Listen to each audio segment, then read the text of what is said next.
All right, chat. How are you doing today? Good to see ya. Good to see ya. Bats, how's it going? Good to see you. I built a protection Wolverine deck, and it's taken a bit of head scratching, but I finally got my head around to make protection work. Yeah, I'm a big fan of protection, but I shouldn't say I'm a big fan of protection. I'm a big fan of Wolverine protection. I like protection as an aspect, and I think it's very versatile because there's a ton of different things you could do with it now. But it sure can be weird. That's for sure. So, protection. Gosh, I cannot speak today. I'll get there though. Infectious Zombie, how you doing? Protection Wolverine is my favorite way to play him. Yeah, me too. Me too. Bats playing on the villain phase feels weird at first. What kind of protection cards are you using for Wolverine? Because I feel like a lot of my protection cards for Wolverine are still kind of aggressive, right? There are cards that are going to heal me up on my side or something like that,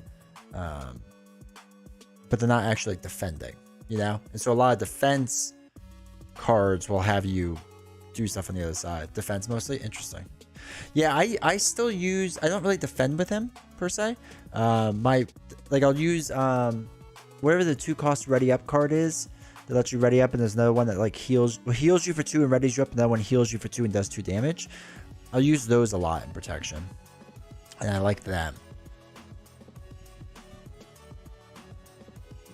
So that's kind of what I mess around with the most. Do me a favor, YouTube, if you're there, make sure to hit the like button. I really appreciate it.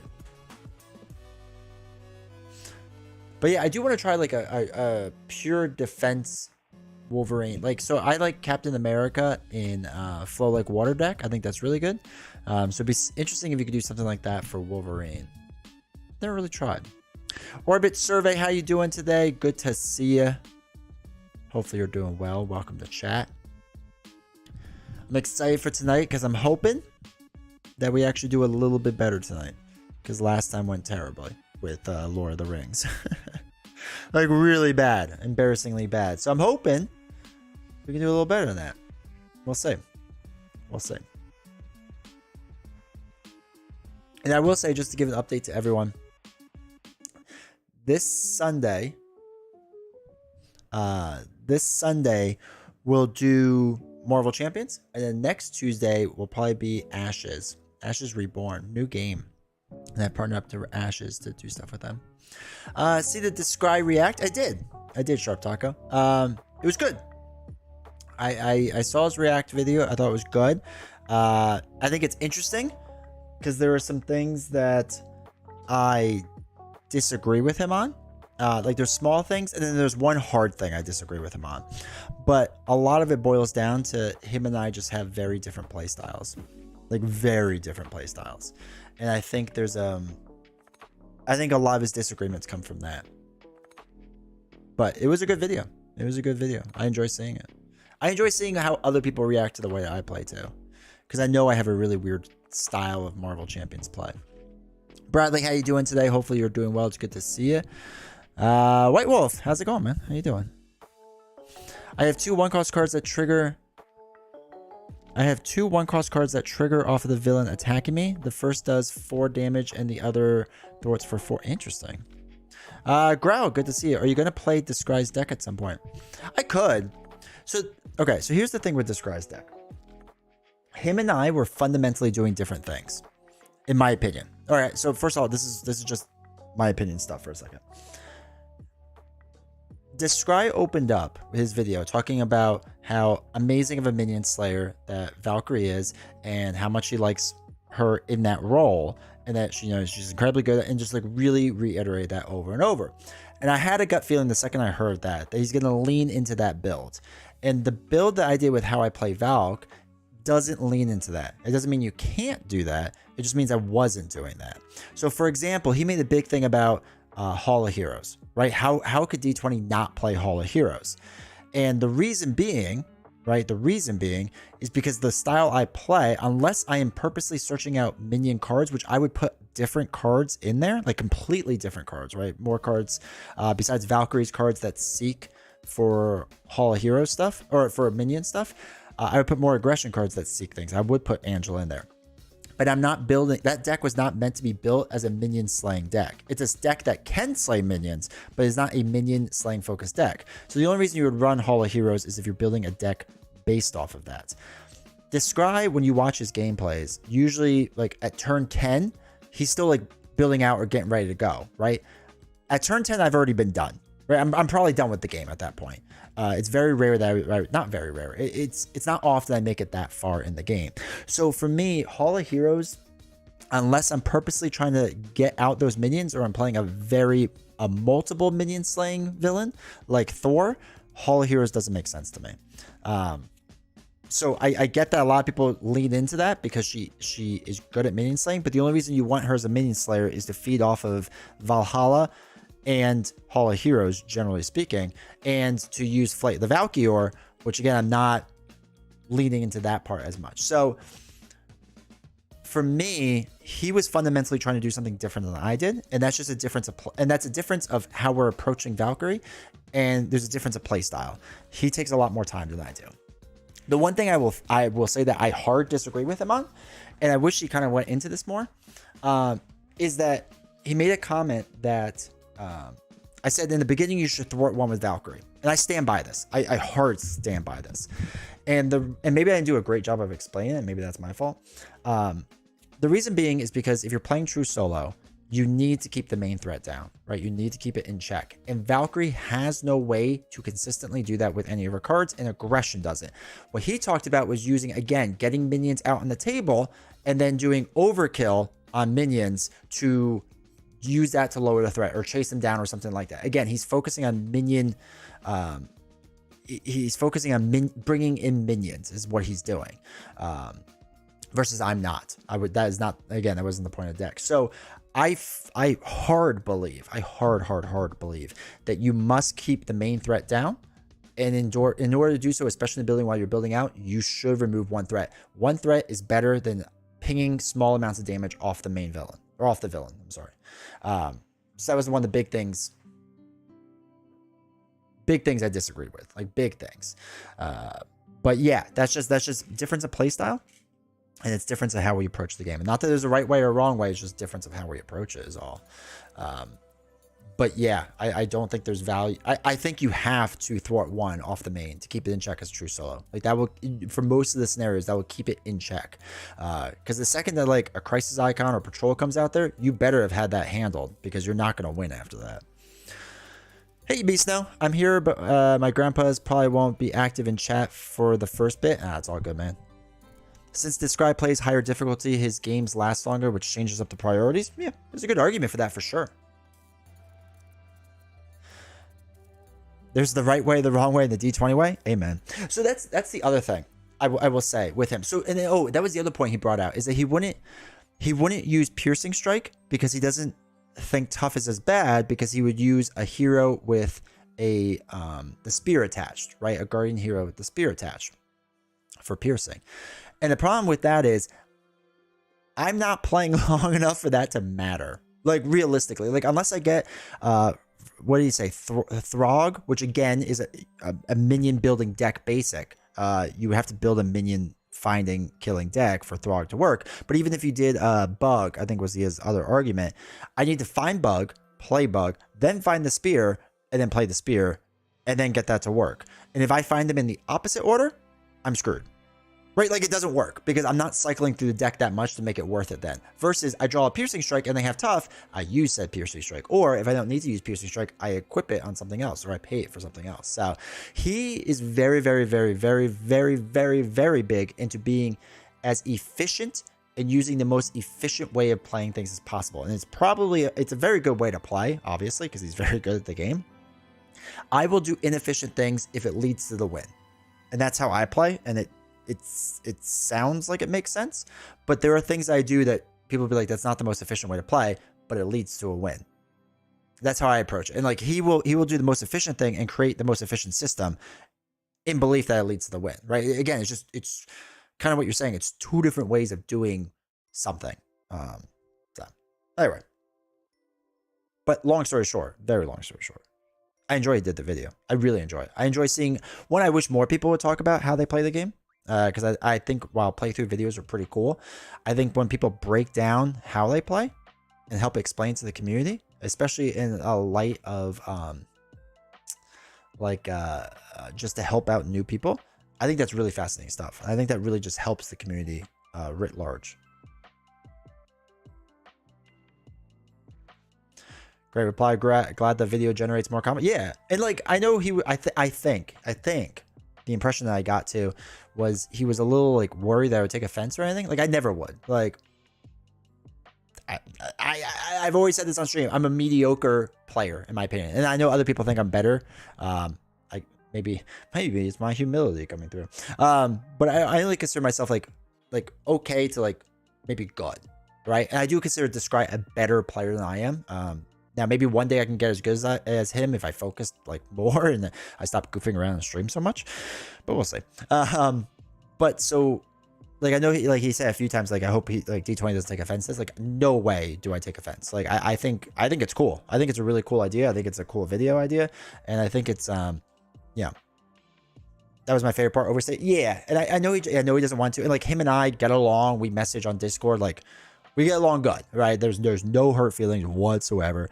And like I said, I like it. And the other big thing that's important with this, and I think more content creators should do stuff like this, and I need to do a better job of this, of teaming up with other content creators, is that inherently the more content creators work with each other, the bigger we make this LCG, right? So like if Descry also, as in the past, did like 40k Warhammer stuff, I think, online, did like video game stuff, and he pulls people in from that. And then if you could pull the board game people in too, or direct them my way, and I help pull them into another part of the game or in another part of the section, and then they go to Josh's channel, right? And they get pulled in there. Like we keep pulling people into Marvel Champions and they gather around it. And one, it makes Marvel Champions bigger and a better product.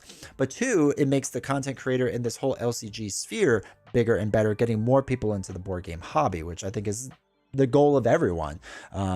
Is to make the hobby the best part it can be. So like I said, he handled it well. I think he did a good video, and I hope he does more. I know he talked about it. I think he wanted to do Nelson next. I hope he does, because he does agree with Nelson a lot. So this is the other thing that's kind of fun. I don't know. It's been a while since we've done like a 4-player stream of like Descry, Nelson, myself, and usually someone else like Maurice usually.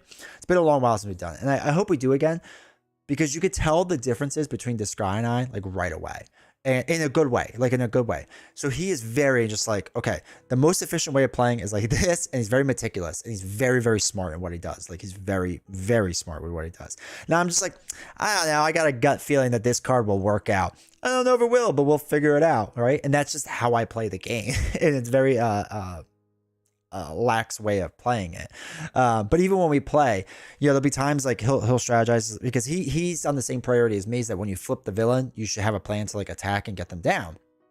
And he and like Nelson, whomever else, would kind of be like, I don't know if we should yet. I don't know. And I'm always the one that's sitting there going, yeah, I think we can handle it. Let's just go. And he's like, well, let me math this out. And he starts mathing. I was like, I think we're just short. I was like, yeah, I would go for it. Why not? Let's just see what happens. And that's how I play the game. And that's probably why I lose a fair amount. Actually, that is why I lose a fair amount. But yeah, I hope he does more. I hope he does more with like I said, Nelson and Josh too. I think all that stuff would be really, really good and really useful in general. So anyway, it's good stuff. Hey Canadian, how's it going? Hopefully you're doing well. We are doing Lord of the Rings tonight. I am excited. I'm nervous, but I'm excited. So we have made some changes to our deck. Discord, you can hit exclamation point deck and see what it is. Rangon, is Dream Chaser a new expansion, or are you supposed to have second edition stuff, or does it not matter? Do the second edition remakes introduce new stuff, or are they just reprints? That is a very good question. Did you add Lorith? I did. I had 2 copies of Lorith. Yes. I changed around some of the deck, actually, in general. Because like we added Treebeard and somebody else and took away some allies. So there's different things in there. Okay, so Dream Chaser is really the Grey Havens expansion, or what it was back in the day. So is there new stuff? Well, if you ask Fantasy Flight Games, they will say no. But yes, there is. In the new stuff, there's more ships. And I think there's more campaign stuff, like some stuff. It's not a ton of things, but it's slightly different. Like if you got the new second reprint, the reprinted version of it, you will notice very slight differences compared to what I have. The actual general mechanics of the game and whatnot, like that's all the same. The encounter cards you see are roughly all the same, but I do believe there are small differences between the two. So it's gonna be small differenses. But if you get the new one, I mean, you'll be golden, and you'll be able to see what I do, and it'll be roughly the same. The only big difference I know is there's an extra ship or two in the new expansion. I want to say 2 new ships. I covered it in a video at one point, and now I've forgotten. And then Istari, who's usually, well, not usually, sometimes in chat, was going through it because he got the new one too, and I think he said there was some other small differences. So yeah. But yeah, Dream Chaser is the newest one in Lord of the Rings. It is a reprint, so if you have the original Grey Havens expansion, you don't need it again. 2 new ships. Okay, perfect. Thank you. You don't need, if you already have the original, like you don't need this one. But if you don't have the original, I do highly suggest getting this one at some point because this is a really good cycle. Double-sided because they are upgradable with the campaign. That's the other part. All the ships are upgradable. My ships are not. My ships stay lame and not fun. But yeah, so it's pretty good.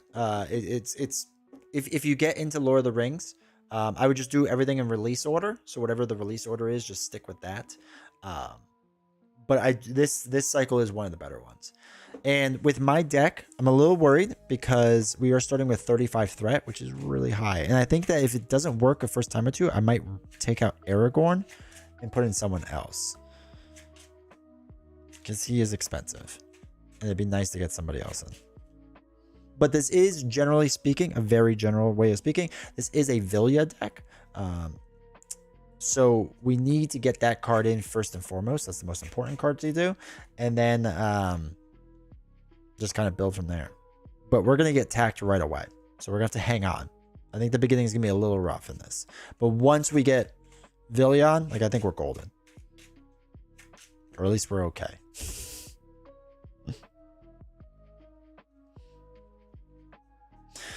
All right. So one last time, YouTube, do me a huge favor, hit the like button if you have not yet. I would greatly appreciate it. We will, quick reminder, we will go through this game, at least the first one. We might do the second game too if this goes quickly. Knock on wood. I don't know if it will though because it didn't last time. So if it goes quickly, we'll do it again, or we'll do the second campaign, but we'll see. And then friendly reminder that Sunday we'll do Marvel Champions, and then next Tuesday we're gonna not do Lord of the Rings. We're gonna do Ashes Reborn, which I'm super excited. I partnered with Plaid Hat Games to do it, but I gotta learn the game first. So I have to learn the game and all that fun stuff, and then we're gonna stream it and play it, and hopefully be a lot of fun. We're gonna try a lot of it, and we're gonna do several streams of it over the course of the month. So that should be good. So make sure you show up for that. And if you have any interest in Ashes, make sure you hang out with us because I think it'll be good. I think it'll be a really good one. So, all right, let us go down. Partner, yeah. It was nice. It was nice that they agreed to do it because they really didn't have to. Actually, you know what? I don't. Hold on, wait 1 second.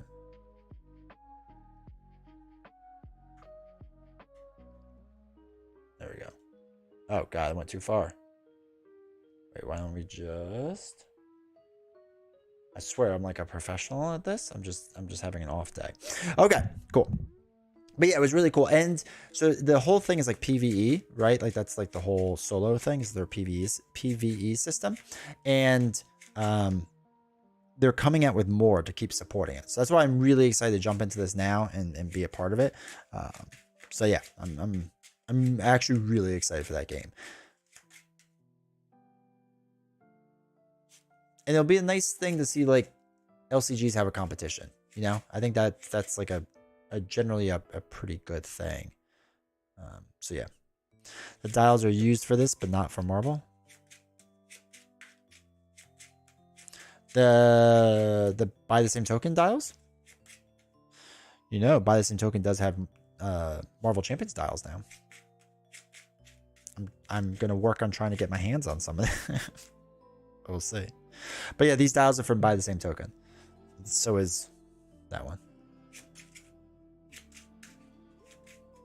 They are... I like all my tokens I own and whatnot. Oh, just that you use on-screen numbers for Marvel.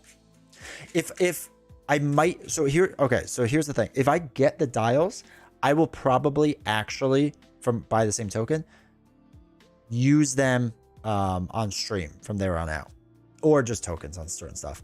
But the reason I use these dials is because you can actually read the numbers, right? They're clear enough. You don't need the big ones because the big one like takes up a lot of the screen. The Marvel Champions dials, I don't really use anyway, but they're like the print is just like, it looks weird on camera, so it doesn't look as good. If I get the dials and they look decent on camera for Marvel Champions, then I'd probably use those, honestly. But yeah, because I like the feel of that more than like clicking a button. Because a lot of times, like, I don't know, maybe y'all could see it. I'll push a button over and over and over, and I have to count it in my head. And then I look up, and I have to see if it actually does it. It's about a 1 second delay. And then it never is right the first time. So then it's like, okay, then I have to redo it. The small problems I have, right?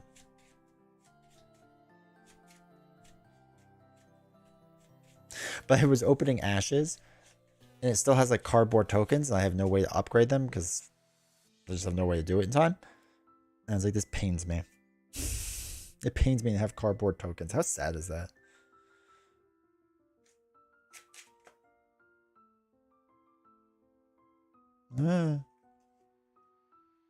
Also, for those that are wondering if I'm going to do a Sunday morning coffee and game this week, I will not, because I don't have time, unfortunately, because I am leaving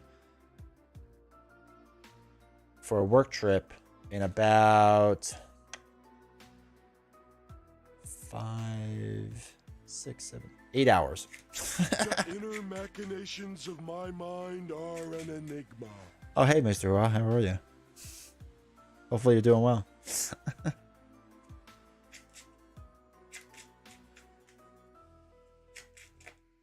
You're just sneaking that in time too, because I'm going to be pausing them soon.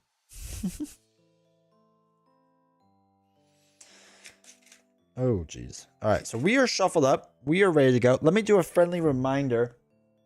All right, so we have to do sailing quests. So sailing happens, or sailing tests. Sorry, not tests, or quests. Sailing test happens at the beginning of each quest phase. So before we do quest phase, we have to do that too. Doing good, just setting myself up as well. Nice, solid. So we have sailing that we have to remember. Ship objectives. Ships can only interact with ships, generally speaking, but my other allies and heroes can attack enemy ships. That is the one difference. The heading thing we'll deal with, and boarding means people come out.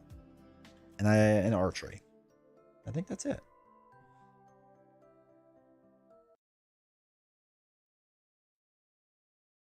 All right, so I got gifted a sub on Twitch to somebody else. That's fun. Okay. Any more Awakened campaign hero expansion? I got Lord of the Rings Revised Saga expansion, which has all of them. Nice.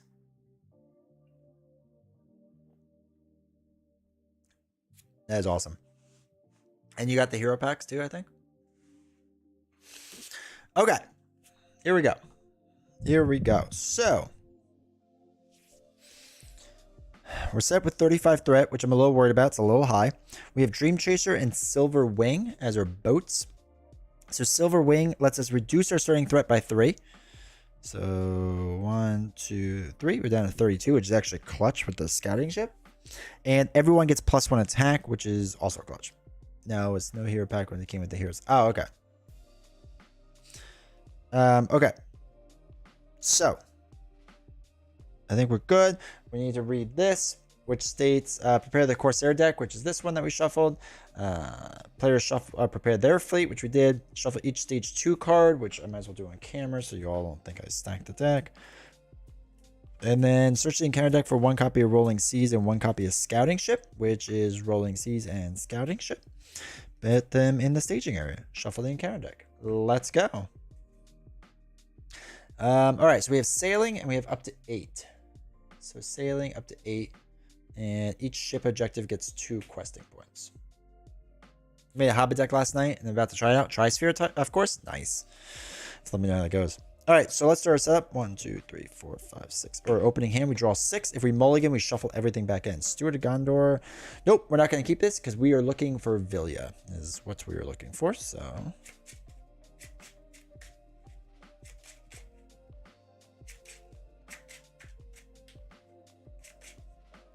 hopefully we get it quickly. 1, 2, 3, 4, 5, 6. All right.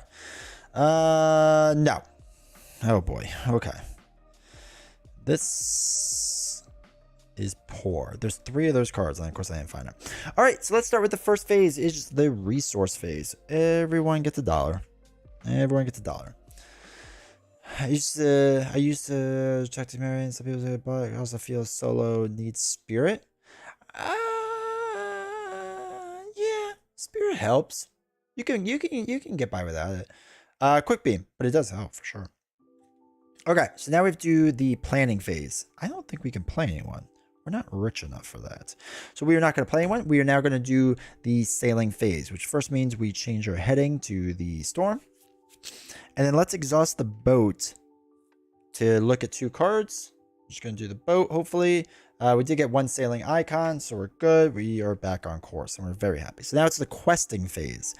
We're not going to interact with the boat, which is nice. So we're not gonna go here. So that's 6 questing points that are up there. So let's do 3, 4, 5, 6, 7. Right? We'll do 7 against the 6. And another 4. Jeez Louise. So that's 8, 9, 10, which means this goes up by 3, which means all of our plans are ruined. Like all of our plans.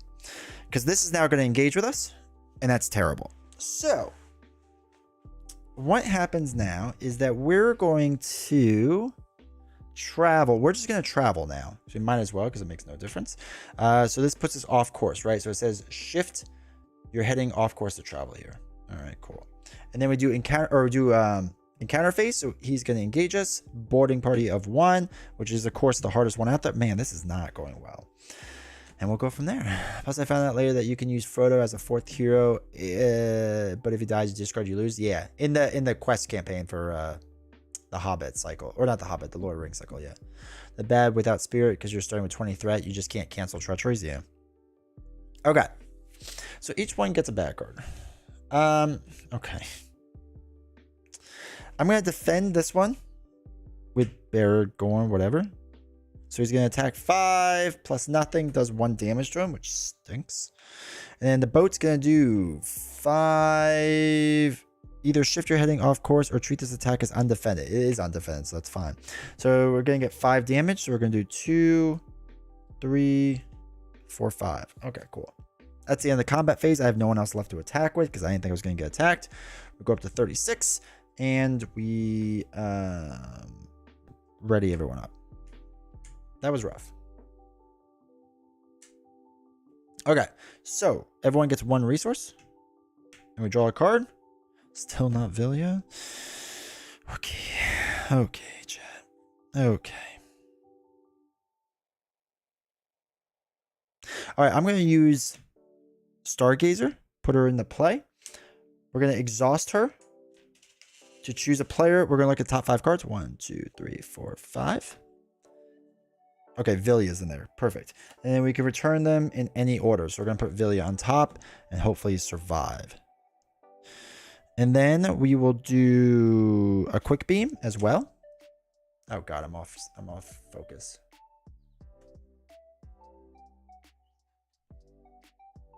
Hold on 1 second.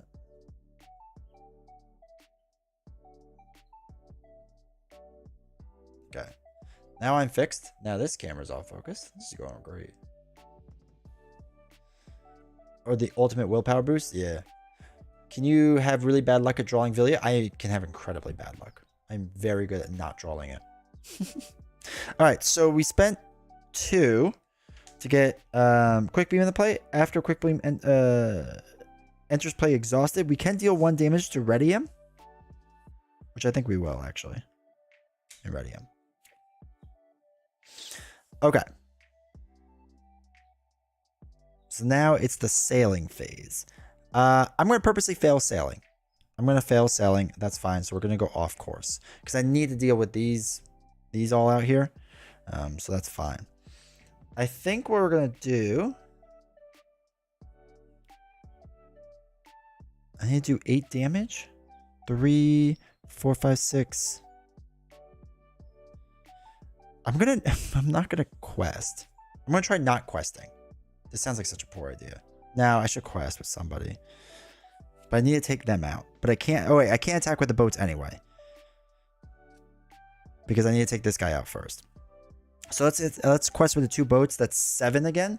Against 4, 5, 6, 7. So it's exactly 0. Cool. Boarding. When this is in the staging area, it cannot be damaged and gains archery 4. Okay. That's the bad boat. When does archery happen? The beginning of the combat phase. We can deal it to whoever we want. Okay, cool. So that is that. We can't travel. We already have a travel thing and we didn't do anything. So that's great. All right, beginning the combat phase, we have to deal 4 damage. We'll do 1, 2, 3. We'll do it 4 onto there and take her out. I don't need to worry about her as much. So now, boat's going to attack. He's going to attack. He's going to attack. We're going to block this with Baragorn. So it does 5. Attacking enemy gets +1, +3 if the enemy's a ship. It's not a ship. So that's 6 damage. We would do 2 onto Belagorn, which stinks. And then the ship's going to attack. We're just going to let the ship attack us. Either shift your heading off course or treat this as undefended. It is undefended. So there's 5 more damage to our ship. So it's 2, 3, 4, 5. All right, cool.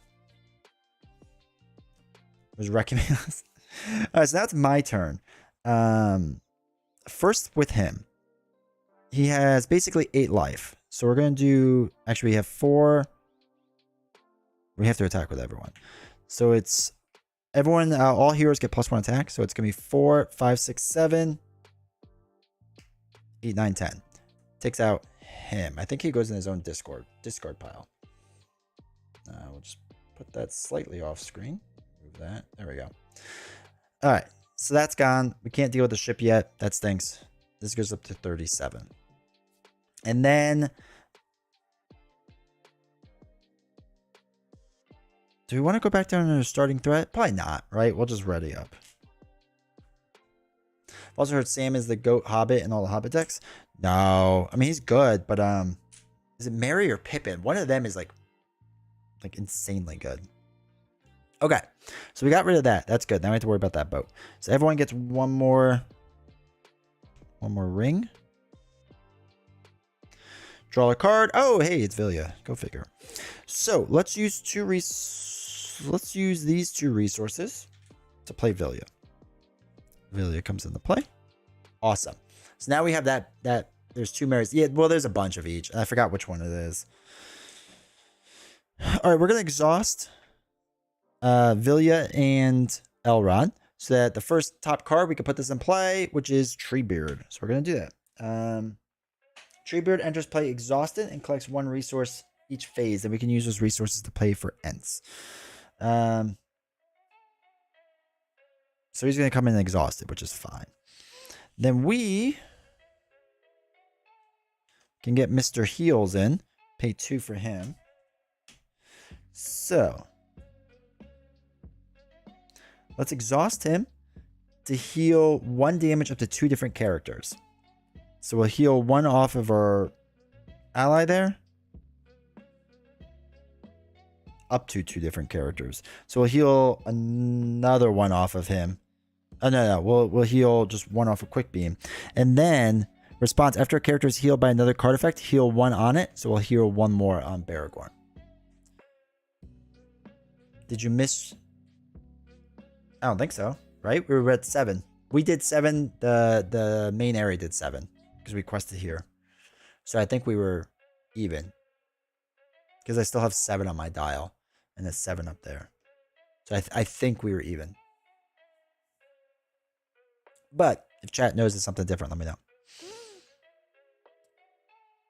Use Ring BDB. Rings DB can be a little rough. It's a little weird. Okay. Is there anyone else we can play?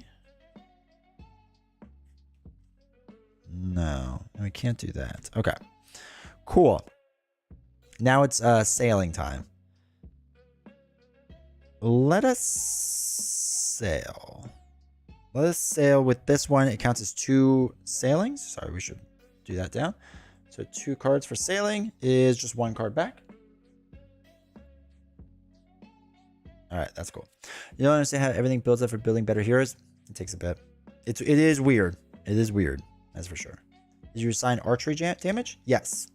Yes, the boats got hit. I'm pretty sure I did. I'm pretty sure I remember giving a lot of damage to boats. And somebody else. Maybe Baragorn took one too. I don't remember. But I'm pretty sure I did. I think because I've only done it once, right? I've only done assigned damage once, I think. Or did we not do it a second time? No, it took out someone else. I thought we did both times. Oh, now I gotta go back and check. I may have missed it. No, that's fine.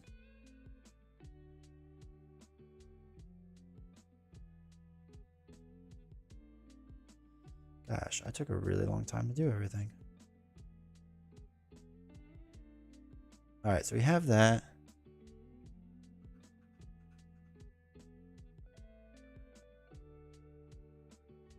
Yeah, I did the damage with archery. Okay, cool. That's why everyone is so damaged. Okay. Cool. And then we raise threat. And then we're still playing this. Okay, perfect. So I want to make sure. Sorry, I was distracted and thought you skipped quest, but it was a seance. No, you're good. You're good. You're good. All right, so we did the sailing. We're back on storm thing, which is fine. Now we have to quest. So we're going against 7. We do have to take out the boat of 9 damage. Which is a lot of damage. So let us quest. Actually, we can just let the boat hit us because we can still take a decent amount of damage. So let's quest for 2.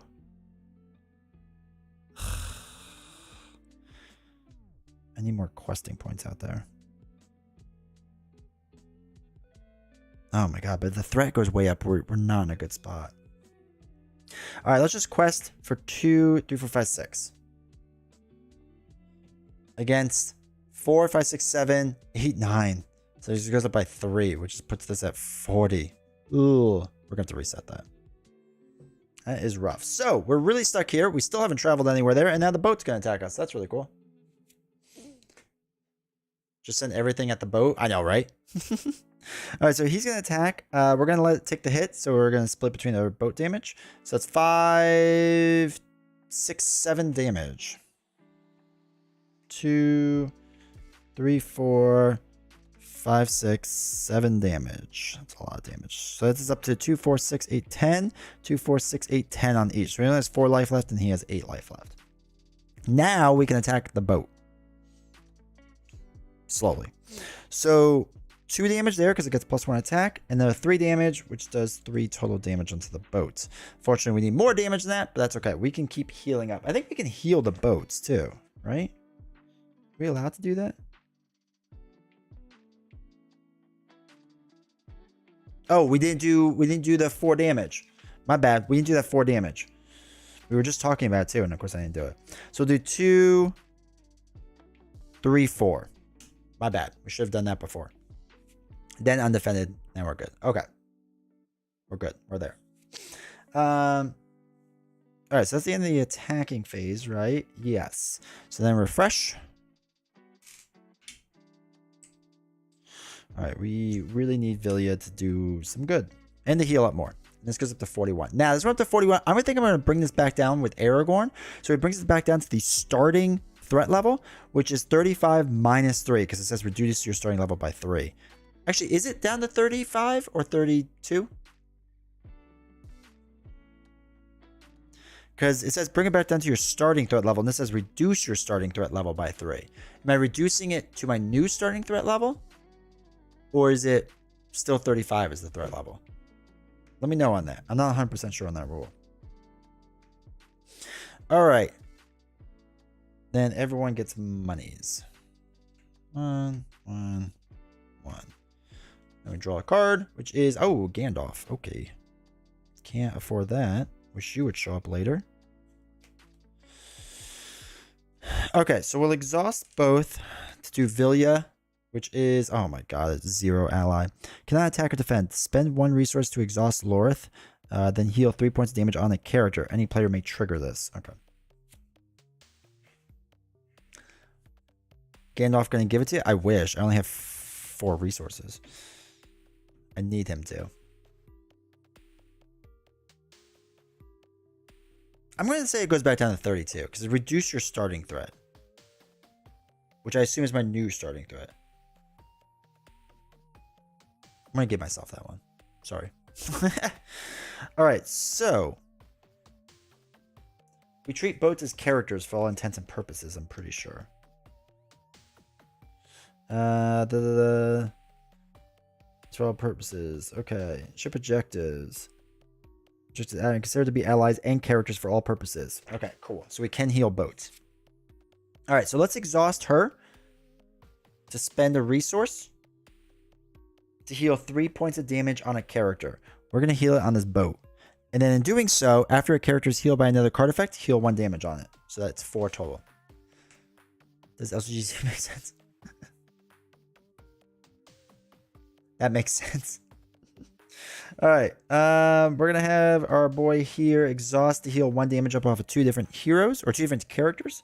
We'll do 1 on Treebeard and 1 on Aragorn. Then we'll get to heal 1 more, and we'll heal it off of Aragorn because he might get hit in the face soon. And then we can't really play anything else, so that's fine. Okay, so now it's a boat time. We're gonna exhaust the boat. Do 2 sailing, and oh, good, we got nothing. Sweet, sweet. It's a waste of a boat. Okay. We need to kind of quest a lot. Oh, that's not good. All right, so let's quest with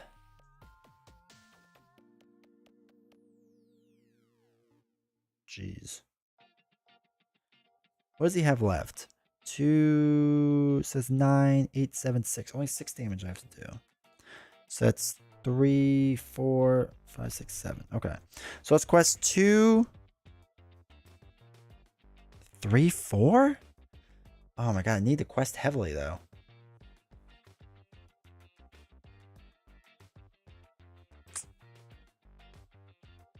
Four, or actually 3, 4, 5, 6. Okay, no, let's quest here. So 2, 4, 5, 6. We're gonna quest 6 again against 4, 5, 6, 7, 8, 9. Plus another bad card. Oh my god. 9. So that's 13 now. So 6 against my 13 is 7. So that brings us up to 39, which means another boat's gonna engage us. This is going very poorly. That's some awesome candidates to store today. Freeze dry skills. Oh my gosh. I think the threat's too high in the beginning. We can't do anything. I have to scoop and redo this. My threat is so high in the beginning. And this is my biggest worry. I just don't think it's going to work out.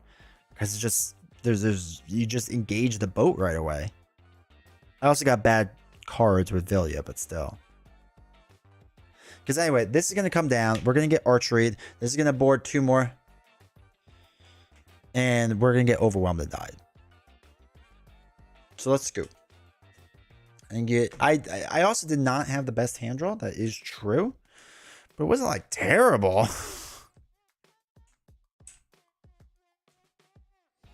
We'll try it one more time. And then we'll switch out Aragorn. I just don't think Aragorn is going to work. Okay, so what do we need? We need the scouting ship. Which should still be here, right? Scouting ship and rolling seas. Shuffle all this back up.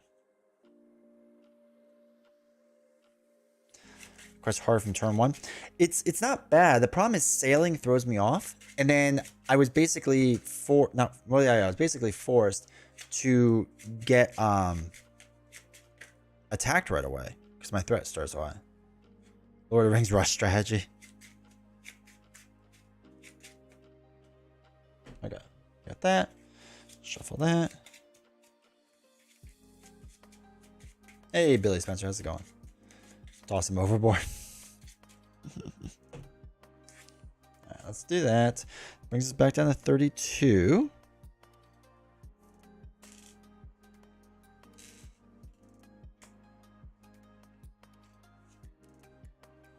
Alright, let's see if this is equally bad. So where was the rest of my villas? One was on the near the very bottom. The other one was also very close to the bottom. It's always a good sign, right? I do think we maybe also, just a thought, keep scooping until we get Villy. I finished all the Lord of the Rings movies yesterday. That's awesome. I love it. I need to watch them again. If I have a flight soon, I'm going to put them on. One day. You know, all the Hobbit extended movies in one day. And that was your day.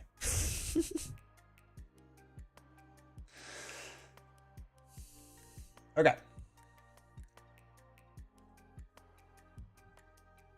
You have a lot of deck cards if you don't have Villy in play. Yep. That is very true.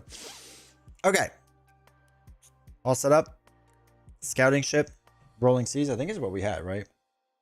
Rolling Seas, scouting ship. Okay.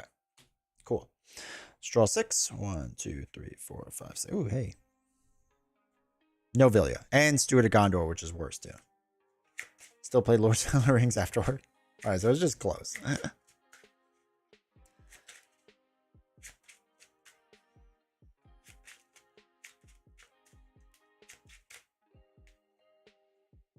One, 2, 3, 4, 5, 6.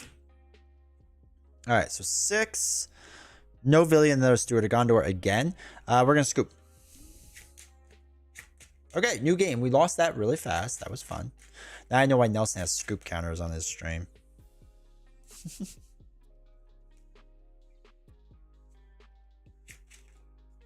All right, new game. Here we go. 2, 3.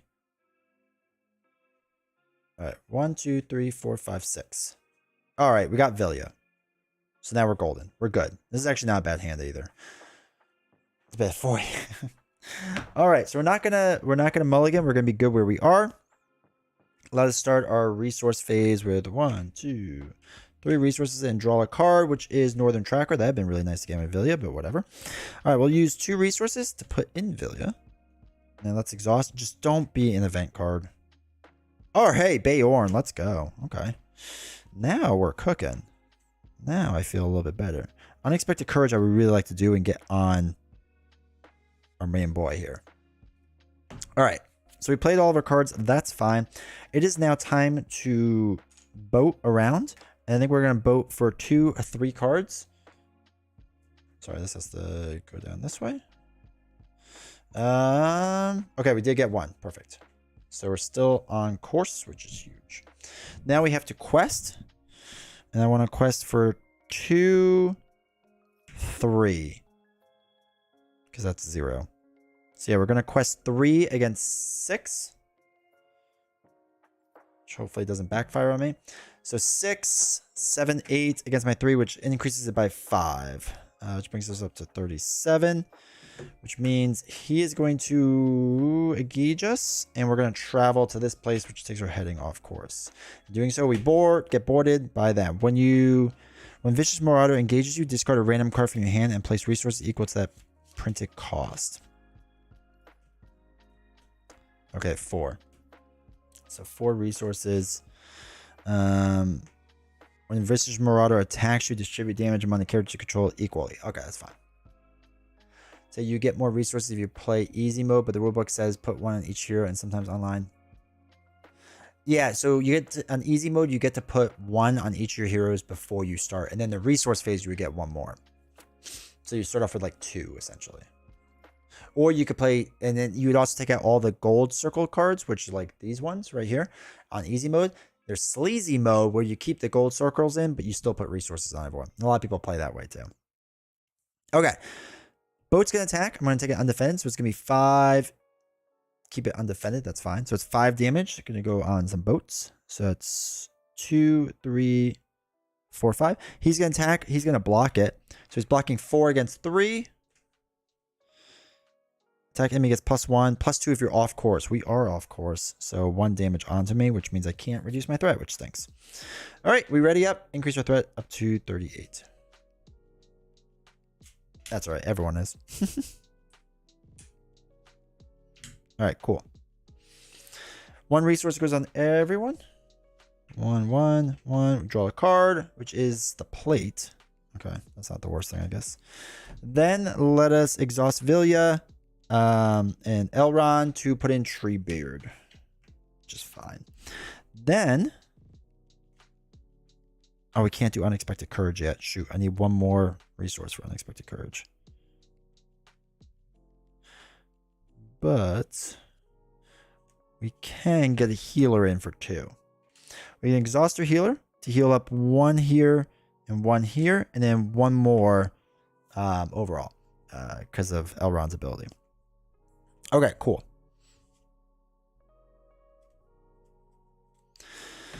So let us quest now. 2 pulls from Villa. You should have done that the first game. I know, right? All right, so we're going to boat quest because we're off course. So we'll quest with 2 cards. Hopefully this works out. Okay, so we go back to where we started. That's fine. Now, or that was sailing. So now we're going to actually quest. We have 2 up there. So we will quest. We'll block with him. We'll attack with him and him. Ugh. So we'll just do 2.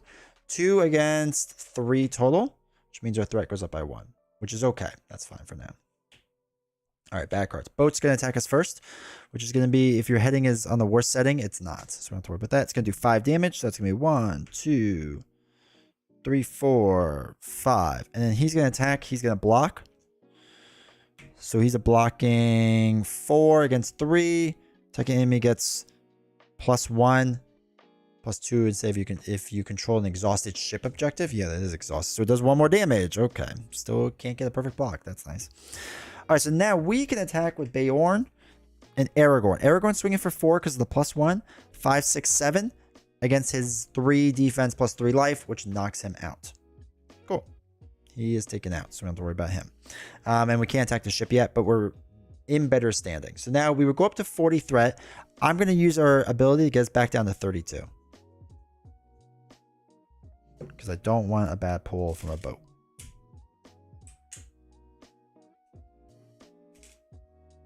All right, cool. Everyone gets a resource. 1, 1, 1. We draw a card, which is Elfstone. Ugh, that's really help. All right, so first thing we're going to do is Baragorn is going to put in Unexpected Courage onto Elrond, which is going to help us quest so much. It's going to be so nice. So we're going to use both of these to play the next card, which is Gilfindor, which helps a lot too. All right. Oh, and Treebeard gets 1 resource. He's allowed to do that to ready an Ent character, right? And we can pay for Ents and we can ready Ents. So, plus he's going to attack for a lot, which is nice too. All right, we'll ready up Elrond with Unexpected Courage. I'm not going to worry about healing, so I think I'm going to boat with him. So we're going to do sailing, right? We need to do sailing. King of Bad Balls. All right, he's going to sail for 2, 3. So we're sailing 3. 1, 2, 3. Okay, so we got 1. Brings us back to slightly off course, which is fine. Now we're going to actually quest. So we'll quest with Elrond for 3. 4, 5, 6. 7, 8. Yeah, we'll quest 8.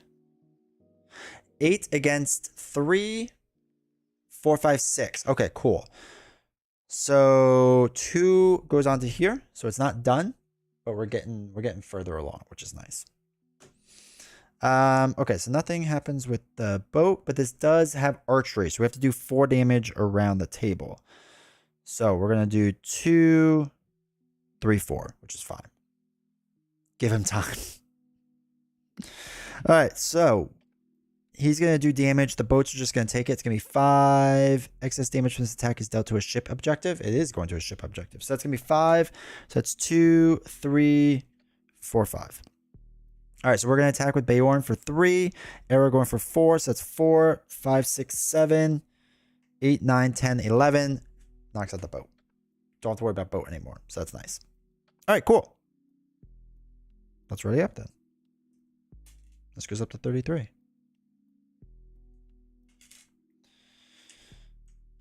I need like one more decent Villia pool.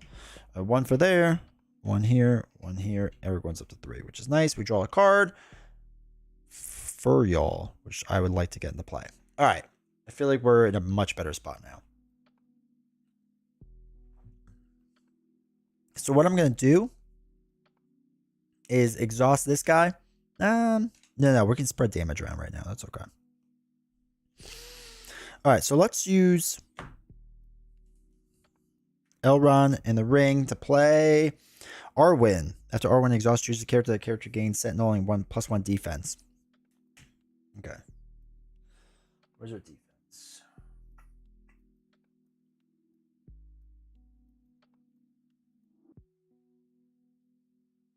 I don't even know where our defense is.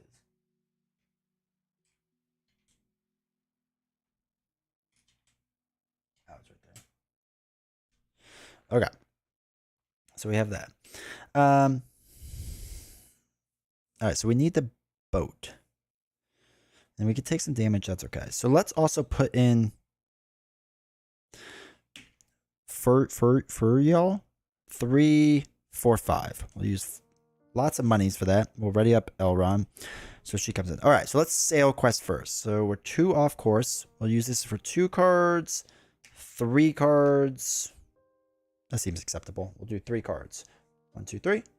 3. Okay, so we're back on course, which is really nice. Because now this boat will quest for +2. So we'll do 4, 5, 6, 7, 8, 9, 10, 11, 12 for questing. Now, on top of that, after she commits to a quest, look at the top card in the encounter deck, and then you may discard that card. If you're off course, deal 1 damage to each character in play. If your heading is worse than this, no, we'll keep this one. That's good. So, we're going to quest for 12 against 1, 2, 3, 4, 5, 6, plus, oh, look, it was nothing, and it's only revealed when you're off course, and we're not. So, 3, 4, 5, 6, that's 6 tokens. So, 1 goes here, and then 5 more onto the main. Let's go. All right, cool. So, that goes away. Now, we can travel. Ally limit is 3, right? Yeah, I know, right? I'd be so screwed. What's this one? Wherever orders is in staging area, cancel the first symbol in each sailing test. I don't think I've been doing that because I didn't realize that was a thing. Oh, well. Well, we're going to active location rough water. So I might have slightly messed up on that. I had to cancel some. Oh, well. All right. So he's going to archer 4 damage worth. So we will do... In Marvel Champions, it does, yeah. Not in this one. 2, 3, 4 archery. And then we could fight the boat. But the boat will do a lot of damage. So I guess we'll keep building out.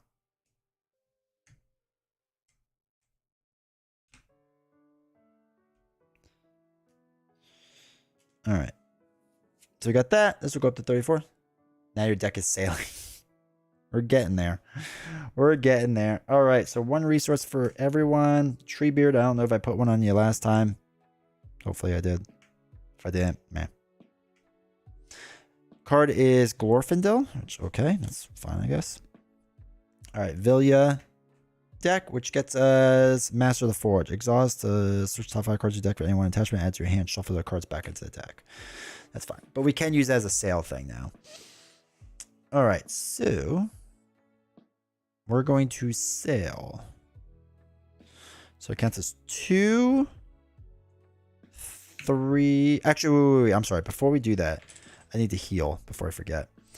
He's going to heal 1 off of 2 different places. So we'll do 1, 2. We get to heal 1 additional. So we'll heal 1 additional there. Okay, now we're going to sail.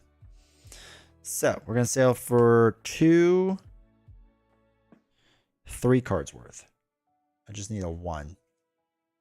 Oh, cool. I did not get that. That's nice. All right. So now we get the quest.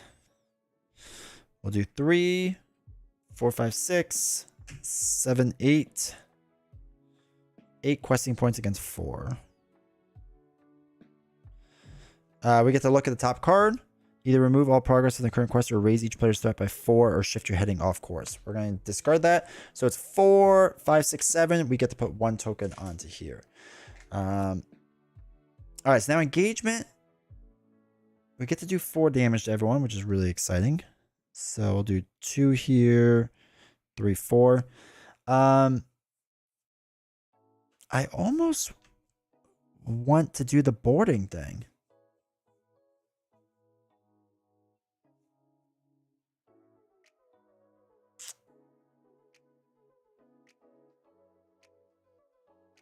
I don't know. So we get 3 cards out there, but we get rid of, well, no, we should wait because we're about to shuffle this. So if we can get through this deck, then we'll be ready to go. All right. So we did our 4 arrows. We won't attack anyone. We'll get to 35 threat and then ready up. I do think we need to take out that boat soon though. Hopefully I get Gandalf or something. That'd be nice. All right, I think we did 35 already. So now we add 1 to everything. 1, 1, 1. Draw a card. Test a will. Cancel one reveal of effect card. Okay, that's cool.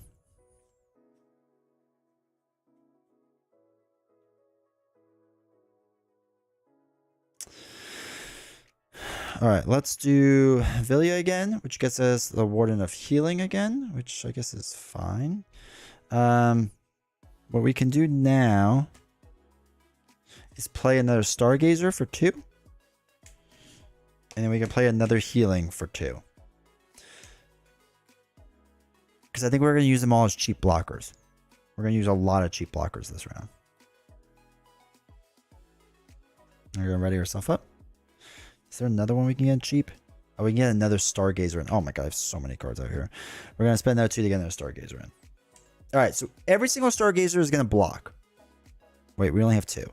All 2 Stargazers are going to block. And then he can also block for another one. Okay, so what we'll do is exhaust our other 2 heals. So we heal 1. Oops. Jeez Louise. 1, 2. And then 1 more. And then get to heal another one. So he heals 1 and 1, and we get to heal another one because of Elrond. Okay, cool. I've been severely limiting myself now. I can hide checks. Can't find the rulebook? Well, you can't find it because it doesn't have any ally limits. Can't find what's not there. All right, so let's do a sailing quest. It's going to be 2...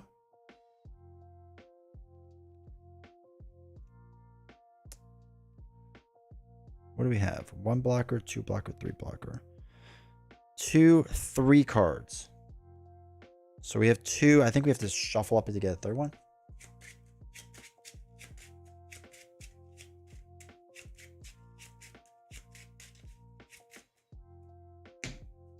Three cards. Oh my god, I got no... Okay, we're just... Sorry, this should have been here. Doing really bad sailing. Ban YouTube to ban allies from D20? No. No, you cannot. Alright, so we're going to quest hard with 3, 4, 5, 6, 7, 8, 9, 10, 11. We're going to quest 11. We get to look at the top card, which is each player reveals top card in the course of their deck and puts it in the play, engage with them. We can cancel this, so we will. Okay, perfect. So we have 11. 20 is cheating and just gaslighting us on the rules. It's always cheating. 3, 4, 5, 6, 7 against my 11. It's going to be a 1 revealed effect. We're going to cancel it with a test of will and use 1. So it is canceled. It gets discarded. So 3, 4, 5, 6, 7 against my 11 is 3, 4. 2 gets put on here, so 2 on here. So that brings it to 7. We get rid of this. Cool. Some more critical lorries than they are in champions. It's his playstyle. Cheating is my playstyle. All right, let's look at Calm Waters. We're going to look at that. Now we have to do arrow damage. So we'll do 2, 3, 4. That's fine. All right, we're going to have the boat come out. It's going to put 3 Corsair enemies into play. 1, 2, 3. Okay, cool. Now, just add up the rest of it. Oh, math sounds tough. Okay, each one gets a bad card. Now, we have to discard a random card from our hand for him. As engaged with you, each ship enemy engaged with you contributes. Put 1 on him. That's fine. Jeez Louise. I don't have room for this. Alright, so when Corsair Sailor is engaged with you, each ship enemy engaged with you contributes its threat to the total threat. Oh, okay, that's fine. We're going to kill him anyway. Alright, boat's going to attack. We're just going to... Actually, we'll block that. That's fine. So it's going to block 2 against 8. Plus nothing. So that's 6 damage onto the boat. 2, 3, 4, 5. Okay, that's a lot of damage onto that boat, actually. 2, 4, 6, 8, 9, 10, 11 out of 14. Jeez. Alright, so Stargazer is going to block this one. So it's going to be 3... So the attack deals damage to a ship. It doesn't. Knocks out Stargazer. Okay. Next one is going to be off of this one. So 5 plus 1. So that's a lot of damage. It knocks out Stargazer, which is fine. This one is going to attack Master of the Forge, which is going to be 2 plus. If this heading is in the worst setting, it's not. So 2 damage. Knocks out this guy too. Okay. Now. We have to start taking people out.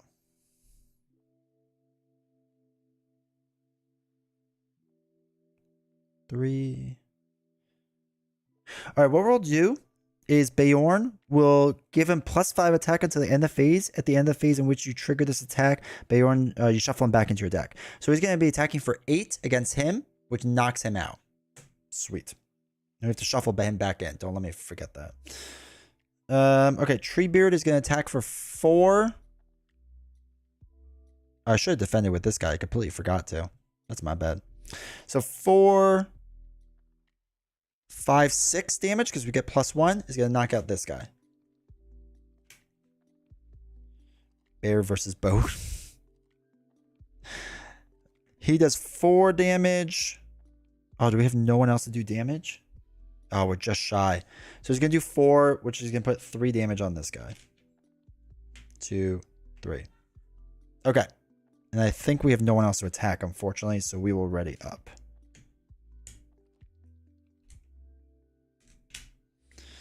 We could get Ganondorf now. Or Gandalf. Thinking Zelda too much. That would be nice. All right, so 1 threat, so we're up to 36.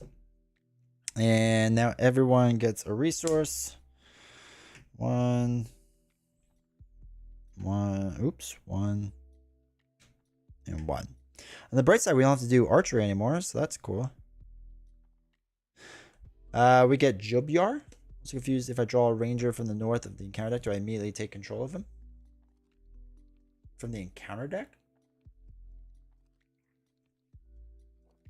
I don't know. If his threat is lower than yours, then yeah. Or the same or lower.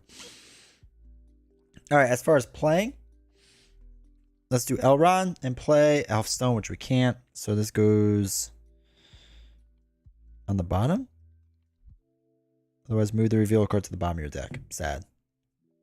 Okay.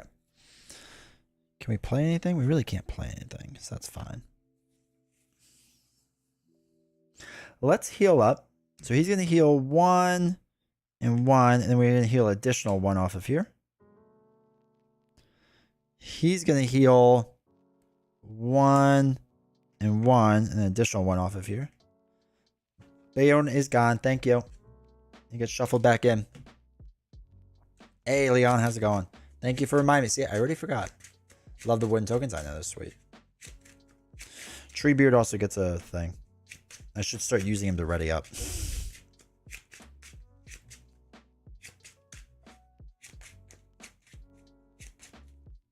Okay, so he's got. What was I doing? Oh, I was healing. That's right. Lots of heals. And he's going to heal 1 and 1, and then we'll heal an additional 1 off this boat, because the boats are probably going to get punched in the face again. So let's start boating quests. We're on the worst one, which is great. But we do get to see, because this is the active location, we look at the top 2 additional cards of the encounter deck for each sail test.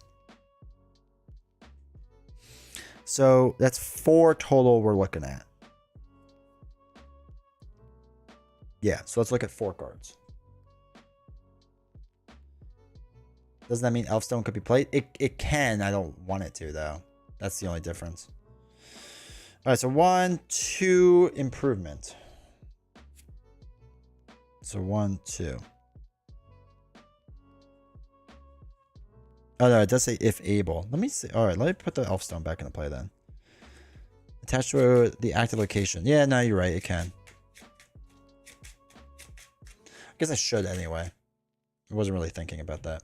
Okay, so that's fine. So we improved 2. Now we have to quest for 5 total.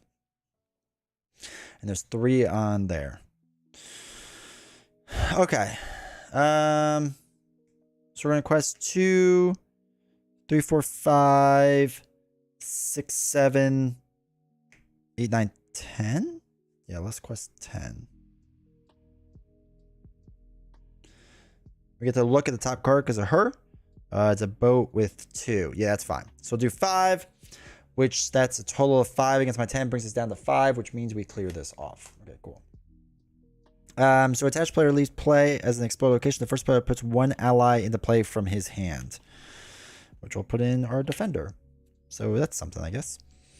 Cool. Now we want to travel.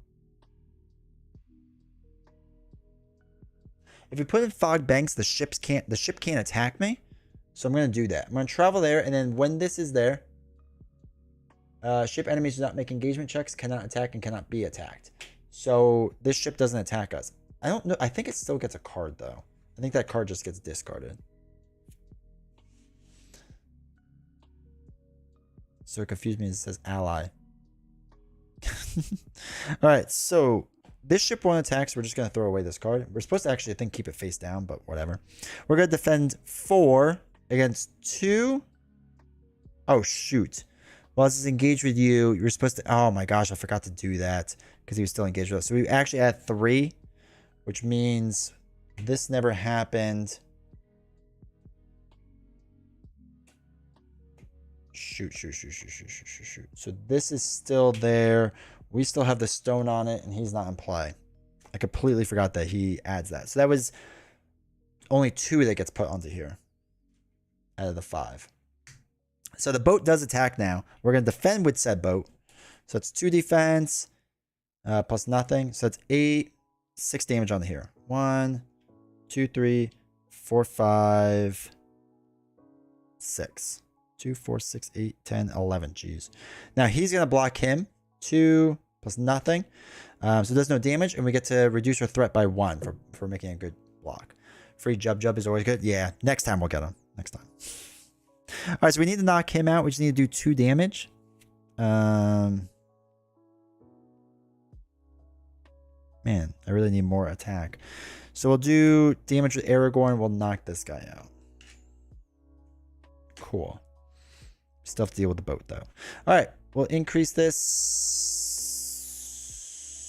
I think this should be at 36. I don't think we increased it from before, so it should be at 37 now. Because we took 1 off earlier. Looks like you need I need reminder tokens everywhere. Buy the same token needs reminder tokens from me. All right, everything is readied up. 1, 1, 1. Draw a card. It's Steward of Gondor, which is like the worst card for us to draw. All right, let's do Vilya. Come on, Gandalf. Arwen. She can't go into play because she's a unique character, so she goes in the bottom. All right, let us heal. 1 plus another 1. And let us heal another 1. plus another one. Sorry, and there's also 2 more. So 2 more off of there because it's 1 and then 1. And then we'll heal. Actually, no, we won't heal anymore. I think that will be fine. Hopefully. Actually, no, that's probably not going to be fine. So let's heal 1 more. So that's going to be 1, 2, 3 off of there. He's going to ready up. Now let's put Jub into play. So it's going to be... No, I can't afford him. I can't afford anyone. Jeez. Ooh, okay. He should also have a 5th resource. I'm going to have to start readying him up. All right, let us sail. So we're sailing for 1. We get to look at 2 additional cards. So we'll sail 1. I'm sorry, sail 2. 3. We'll look at 3 cards. 1, 2, 3. 2 boats. Okay, cool. 2 boats. So we're back in sunny weather. Nice. I'm going to then spend 2 resources to ready up Treebeard. Cool. Okay. One of the cards I'm sad wasn't in the starter decks. May not be reprinted. Really? That'd be rough. The quests, yeah, they're rough, dude. They are not easy. Alright, so now we got a quest. So ships get more now. So we're gonna quest 4, 5, 6, 7, 8, 9. I think 9 is good. 9 against 5. Oh wait, 9. Sorry, 10, 11, 12. Do 12. We get to look at the top card because of her. Rolling Seas. We're gonna get rid of that card. Alright, so 12 against 5. Remove all progress in the current quest. Raise each threat by 4 or shift your heading off course. I don't have a when cancel, right? Alright, we'll go off course. That's fine. Alright, so that's 2, 5 against my 12, which is 7 total. So it's enough there. And then this goes up way more than enough. Because I only need 1. So now I can put an ally into play. This goes away. Ally into play. Alright, we're get rid of this one. So now it states we're not on the sunny side, so we just do the top card. Search the encounter deck and discard pile for 1 copy of Starlet Sea and add it to the area, staging area. Starlet Sea. Okay. This flips over. Still have to do sailing checks and all that fun stuff. Cool. So that was questing. We're going to travel.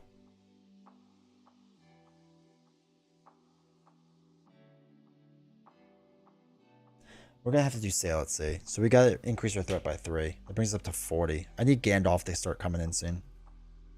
All right, boat's going to attack. We're going to defend with this boat. So we're defending 4 against 8. All right, so now 10 total. So that's 6 damage onto this one. 2, 4, 6. Now we get to attack this boat by a lot. So it's got 9 defense, that's or 9 life, so that's 13 damage I gotta do. So we'll do 4, 5, 6, 7, 8, 9, 10, 11, 12, 13.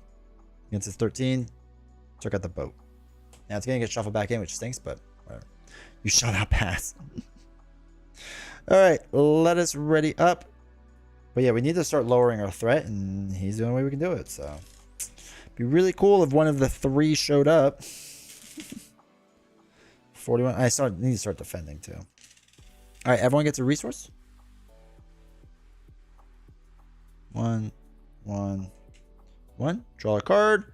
Northern Tracker, which isn't terrible. Is it worth using Gildor next round to put Steward on top of your deck for Villia?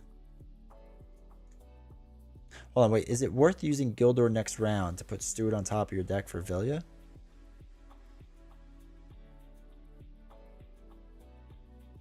How would you do that? Oh, switch one of your cards. Yeah, actually, you know what? That's not a bad idea. It might be worth it. Yeah. We might have to do that. Actually, I like that idea a lot. All right, so we get to exhaust. Put the next card in play. There we go. There's our boy. Lower our threat by 5. Brings us down to 36. Thank goodness. Yeah, it's a good idea. That's a good idea. All right, so now we're playing. We'll play Northern Tracker. Costs 4, so we'll spend 2, 3, 4. We'll use Gildor.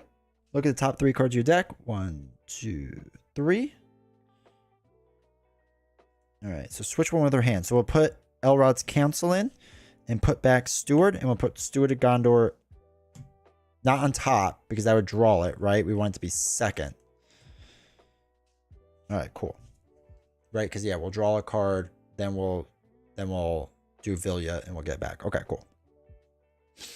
All right, so what we can do then is do Elrond's Council also. Give another one plus, give another character +1 willpower. Let's give it to Gandalf for now. So we also lower our threat by 3, which is phenomenal. So it brings it down to 33. Okay, we're back on track now. We're really good. Because we have to boat.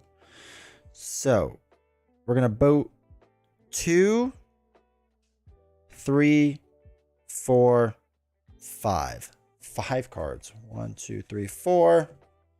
Because I really want to get back on course. Then we're going to quest hard.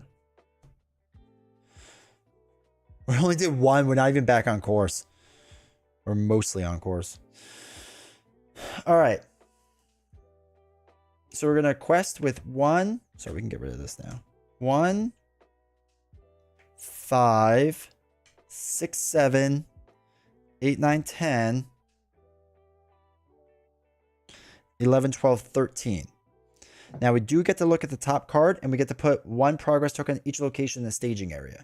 So 1 there, 1 there. I love Northern Tracker so much. Look at the top card.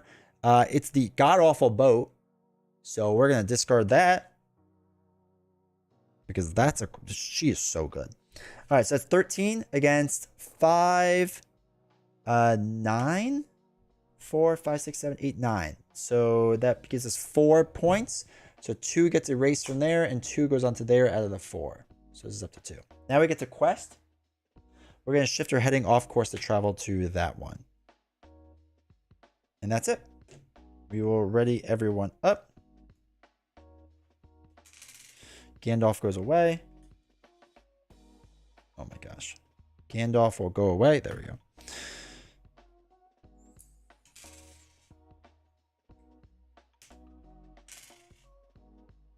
All right, I think we're good. This goes up to 34. Resources go on everyone. Okay, this is going much better.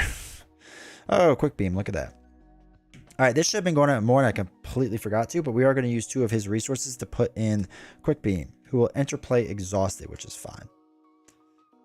Joel comes out. Dude, I would lose my mind.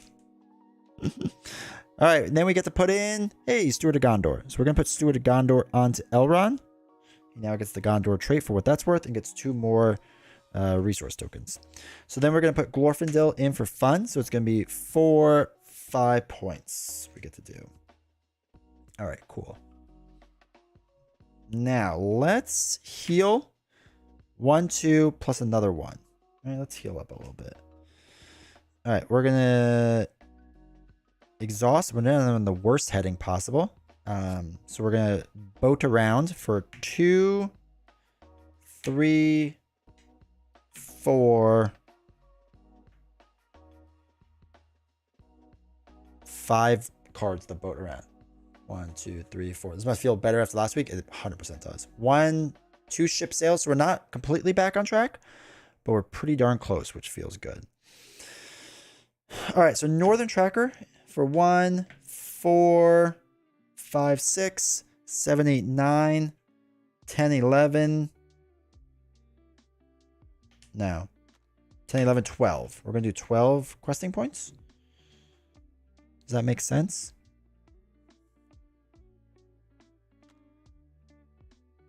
Yes. Northern Tracker places 1 on each one, which means we get rid of after Northern Tracker commits to a quest, place 1 progress token on each location in the staging area, which means we get rid of this one, which is super useful.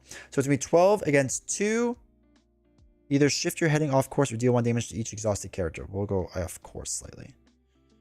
All right, so 12 against 2, which is 10, which brings us down to 7, which means we've advanced. So we're not on the sunny side yet, so we have to keep going.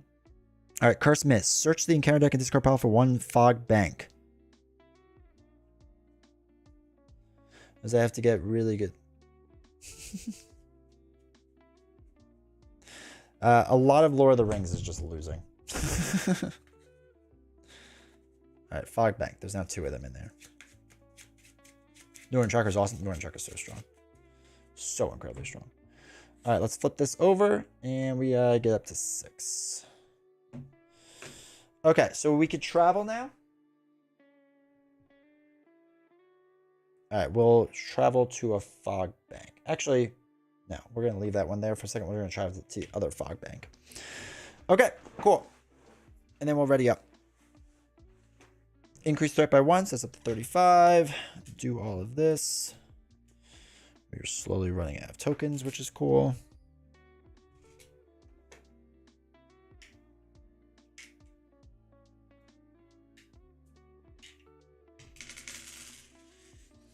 But yeah, this is a much better deck that we built, chat. This is much better.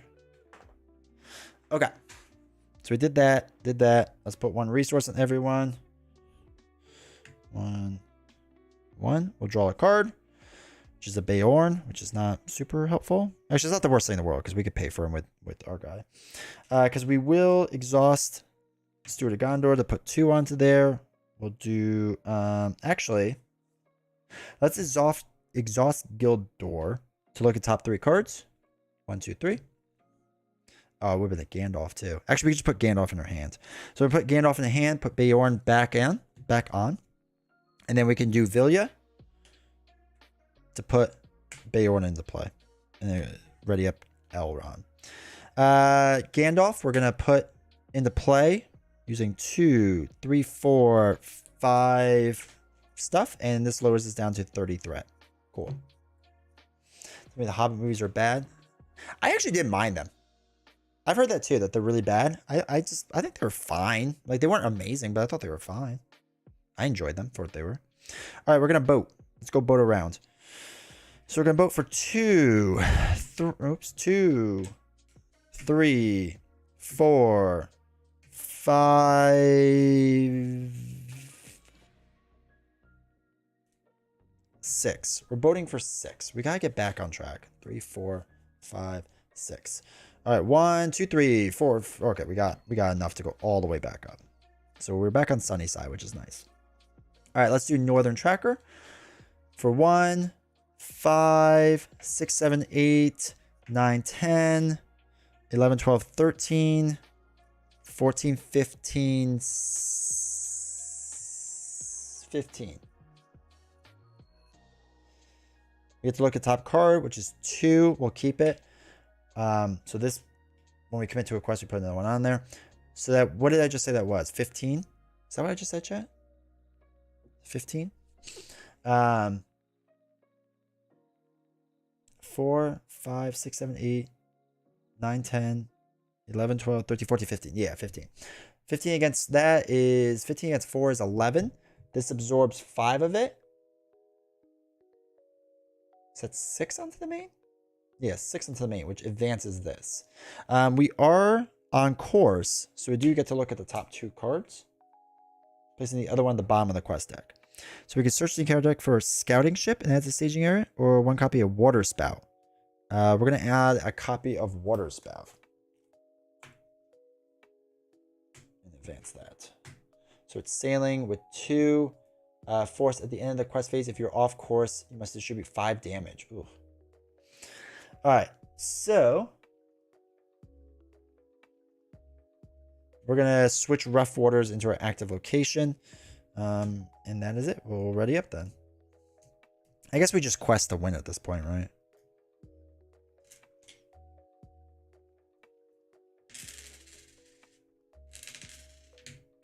Alright, this goes up to 31. 1 there, 1 there. I also, looking back now, I might have messed up very slightly. I don't think it messed up too much. Each ocean location should have got 1 more threat if I was off course. I can't remember if I was off course during that because it was only like a round or 2, or if it would have made a difference in the end. I don't think it would have, but maybe. So just FYI, in case I get called out on that later on. All right, so did we just put resources on everyone, or did I just not pay attention to all that?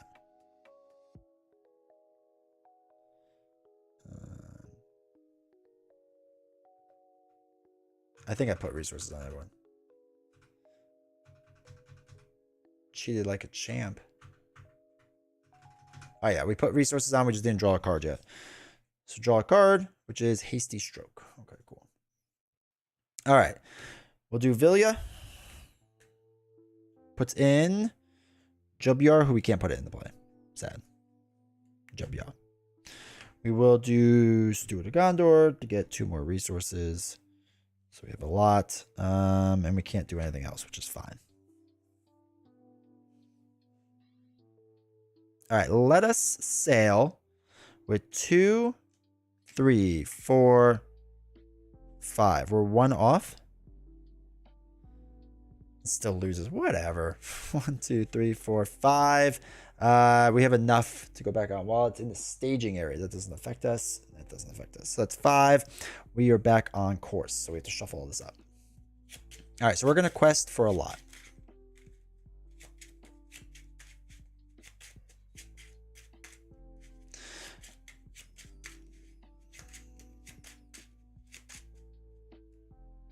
Okay, so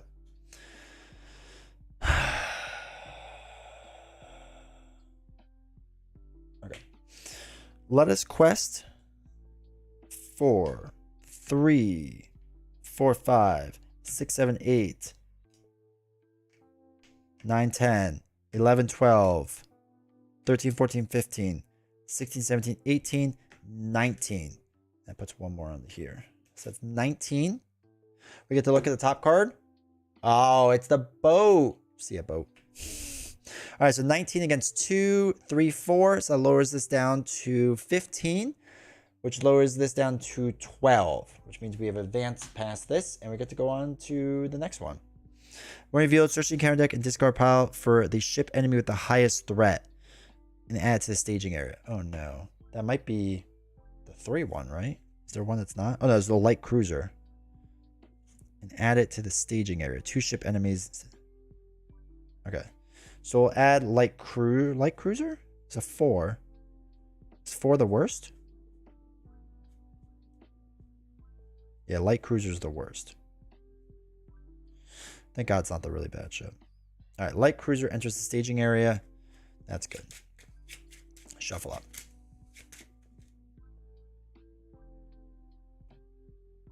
How do you get the ring in play without a ring bearer? You don't. You cannot place progress on Corsair Pursuit unless you're on Sunny Side Up. If there are no ship enemies in play, you have defeated your pursuers and win the game. If the stage has 10 more progress on it, you have lost your pursuers and you win the game. Okay, so that's fun. All right, so we're going to quest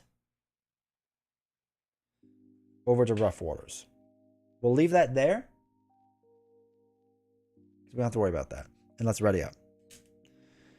So we raise the threat by 1. We ready everyone up. I think we just go for it, right? Just go nuts here.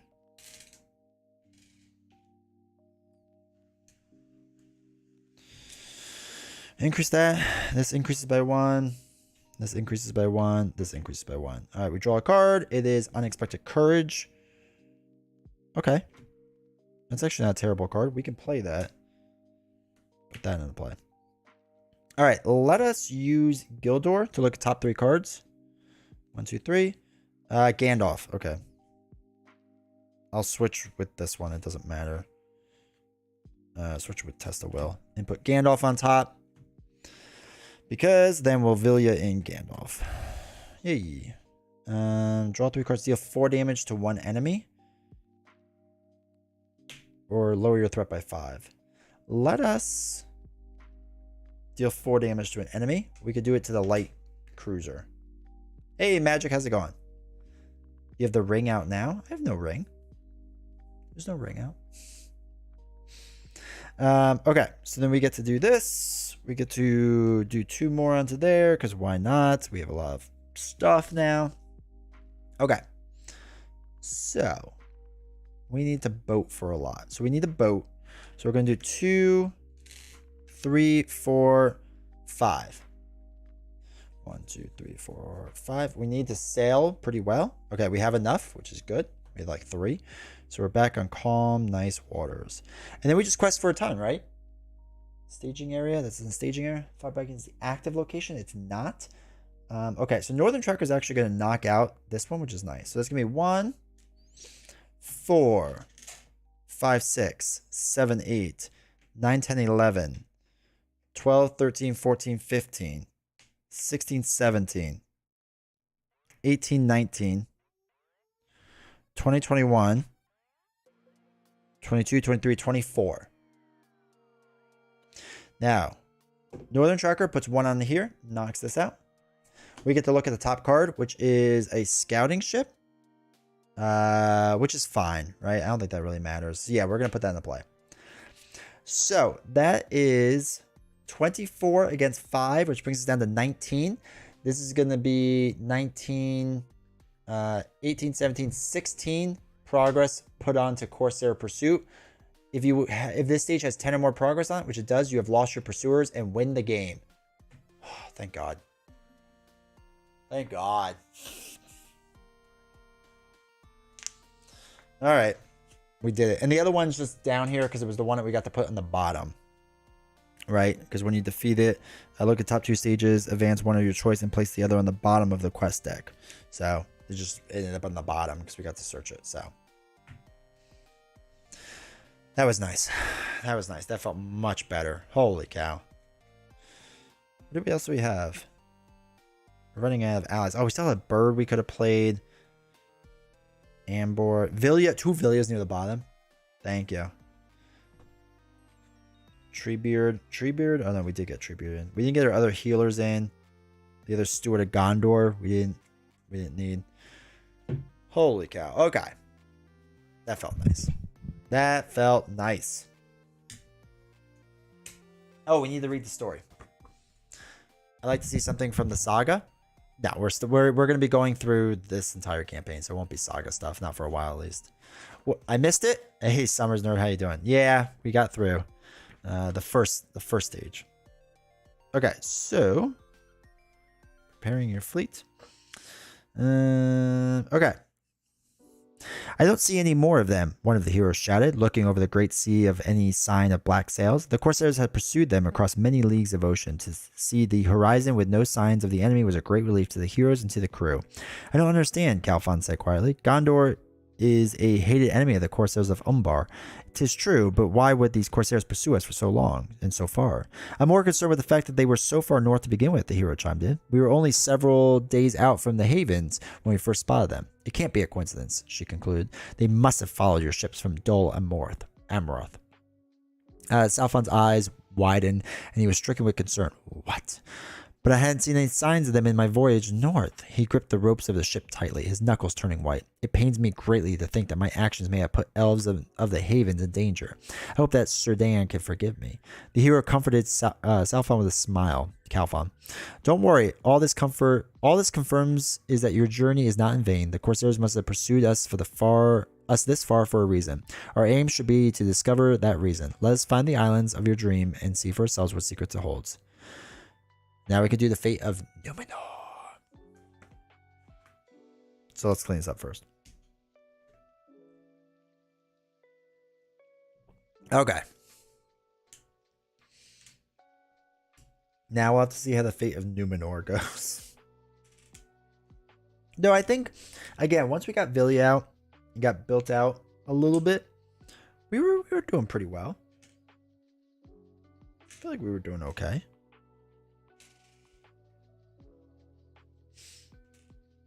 Had way too many resources as usual, but that's fine. Was a good dual sphere? It honestly depends on what you have with it, like the cards. Like any 2 spheres will work well. Spirit's pretty good. Lore's not bad. Combat's nice because usually you can't do enough damage unless you get a ton of allies out. What's the other one? Purple. Leadership. Leadership's okay. I'm not as big of a fan as leadership, but it's not bad. So I don't think, if you wanted like to look at Marvel DB, I think what's his face has a bunch. I can't remember his name. C-Stan. He has a few. And I think they use mostly cards from this deck, or from this cycle. Find allies are key. Yeah. Allies help a lot. Help a lot, a lot.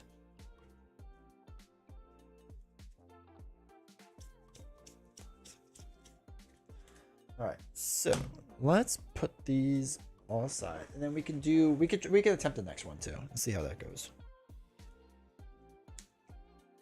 Maybe I lose. Maybe I don't.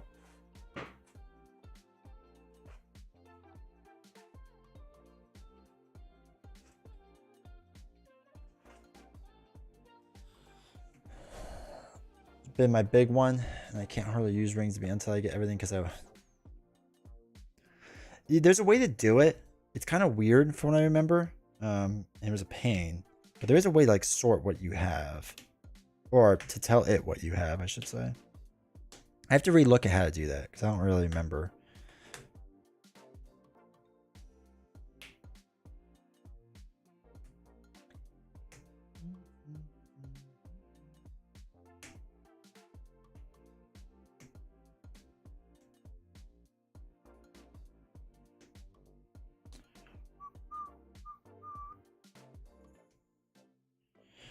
Don't mind me while I just organize.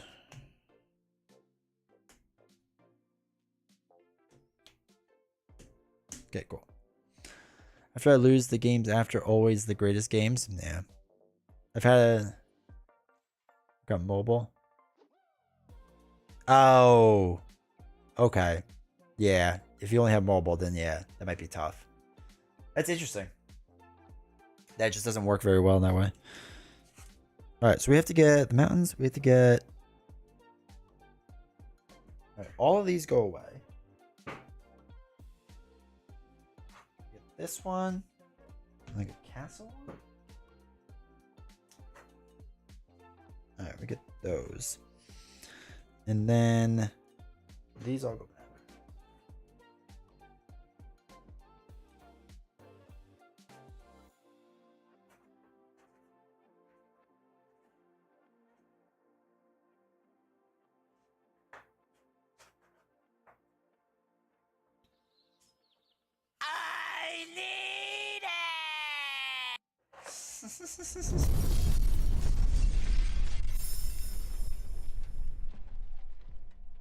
That was a challenge to send 2? I feel like you do that all the time. Do you know the lower ring pack? I don't have. Oh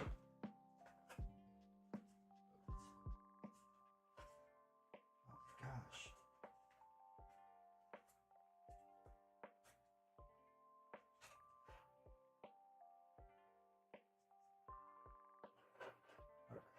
Hold on. Hold on.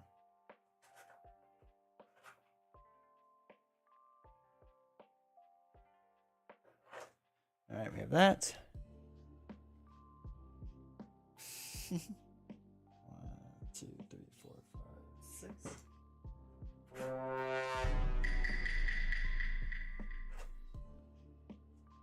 All right, 1, 2, 3, 4, 5, 6, 7.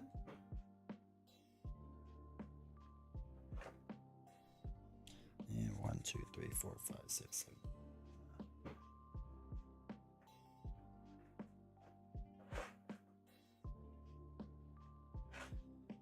Okay, cool. Cool. So, what we have to do is we have those. Oh, I don't think we get our boats. Let's read the story. Because I don't think we get our boats, which is sad.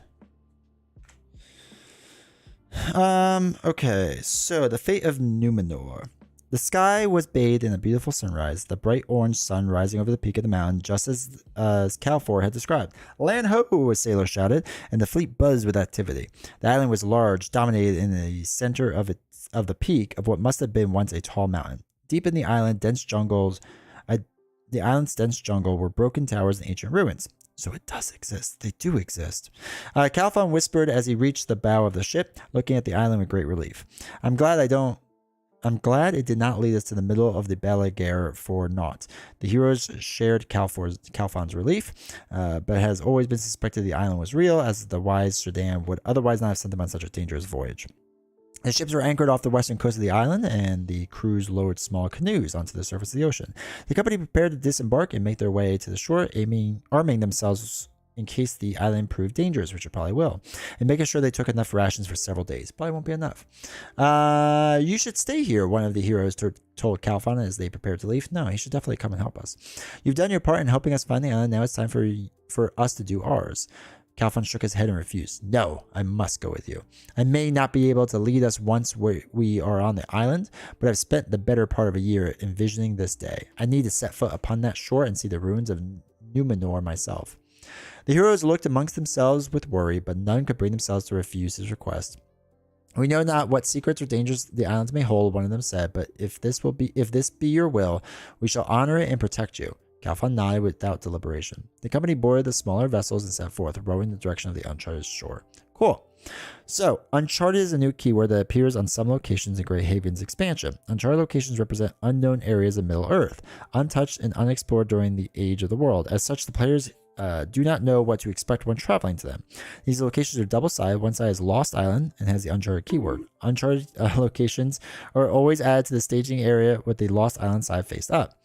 Without looking at the other side of the card, locations of the Uncharted keyword do not have quest points and cannot be explored by placing quests on them, although progress may still be placed on them in order to trigger their action ability. Excuse me. Alright, so each copy of Lost Island has the following text. Force. After Lost Island becomes the active location, flip it over. Thus, by traveling to an uncharted location, the players can discover what kind of location it really is, flipping it over to the other side. Flipping over to uncharted location removes all progress from it. Cool. Once flipped, it functions as a normal location with the following exceptions. Double-sided locations cannot enter the encounter deck. If a double-sided location were to enter the discard pile, it is then shuffled into the uncharted deck. Lost Island side faced up. Each copy of Lost Island also has the following text. Action, remove 4 progress from Lost Island to look at its face down side. Thus, by placing progress on the card in the staging area, the players may look at the other side face down. Okay. Preparing the Uncharted deck. When Uncharted locations are included in a scenarios encounter deck, the scenario set may instruct the players to prepare the Uncharted deck. This is done by shuffling all the double-sided locations with the Uncharted keyword in a separate pile. This pile is referred to the Uncharted deck. While preparing the Uncharted deck, each card in that deck should be lost side face up, so we don't know which location it is. Okay. Holy cow. Oh, anime,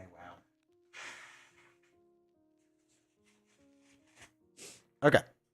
So. Oh no. Blue screen of death. Okay. So we get those. And we get those. Wait, these are the wrong sides. So Lost Island side. Are you not entertained? All right. So we'll shuffle this up. And we'll make our Lost Island pile over there. We get 35 to start with. This starts at 0. This is there. So, You arrive on the island's western beach, the edge of the dense jungle looming beyond.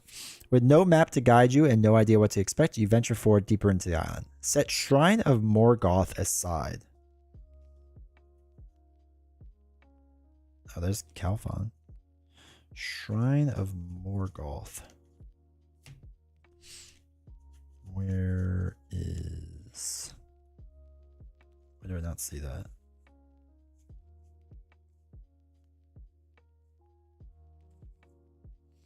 Wait. What is it talking about? There is no card named... Wait, is this a double-sided card? No, it's not. Shrine of Morgoth aside. Okay. Oh, it's one of these. Shrine... There it is. Shrine of Morgoth. So we'll set that aside and a play. We'll just put it aside out of here. You ever go to set up to play and just end up sleeving 600 cards? Literally never once.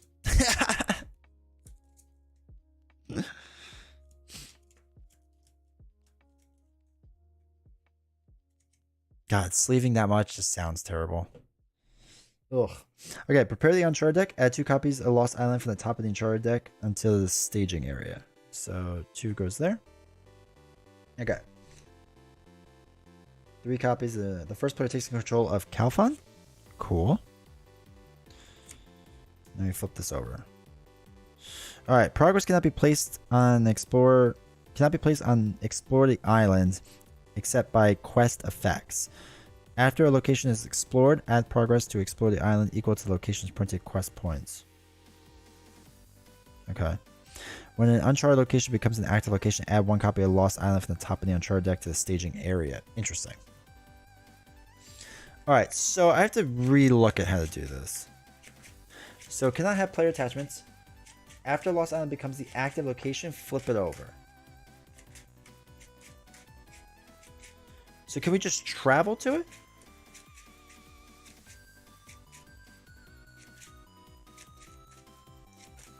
Hold on, I don't remember how this... Wait, I have to reread this. This seems more confusing than it is. Ah, brick. So... I've already prepared it.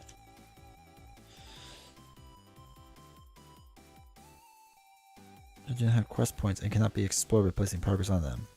Okay, so how do we explore? Each copy of Lost Island has a forest. After Lost Island becomes the active location, flip it over. Thus, by traveling to an uncharted location, the players can discover what kind of location it really is, flipping it over to its other side. Flipping over an uncharted location removes all progress from it. Once flipped, it functions as a normal location with the following exceptions. Double-side locate... Okay, so let me just look at the set-aside one. So it's got quest points. So I assume I have to put the quest points onto the active location. Man, was I using mine wrong? Progress cannot be placed on explore the island except by quest effects. After a location is explored, add progress to explore the island equal to the location's printed quest. Okay, so that's how I do it. I have to explore each one. Okay. Now I get it, somewhat. Exhaust Califon to look at the bottom card of your deck. Then you may switch that card with the card in your hand. Jeez Louise.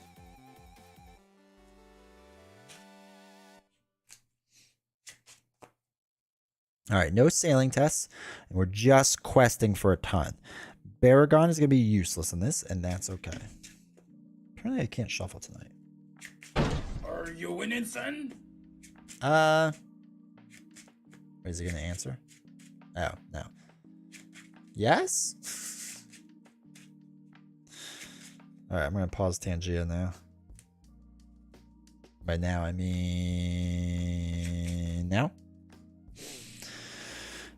Alright, so we start with 35. I think we're good to just look at its face downside. Alright, so we can remove 4 progress just to look at its face downside, which doesn't seem as great, I guess, but I guess that's the thing. Place in progress. Or to gain information about where to travel. Oh. So we may not want to travel places. I see. I'm here to stay, hopefully. Good. All right, let's draw. 1, 2, 3, 4, 5, 6. Hopefully you're doing well, Beast, now. All right. No. I'm not keeping that. Did not get Villia. Sad.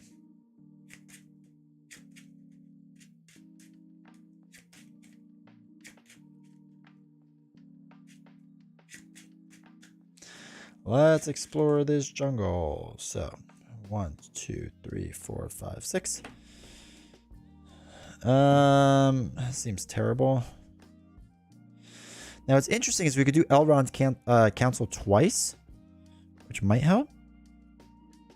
And then we can use Stargazer as well to help. So I think we're going to keep it. And we're going to try this one time. So, everyone gets 1. Alright. Then we get to draw a card, which is Master of the Forge. Alright, we're going to put Stargazer in with 1, 2 rings. And then we could do Elrond's Council twice. We can give another character 2 more questing points. We're going to give it onto Califon, and we lower our threat by 6, which brings us down to 29. Let's go. Alright, so now we planned, let us quest. Pause when I was... I will unpause it.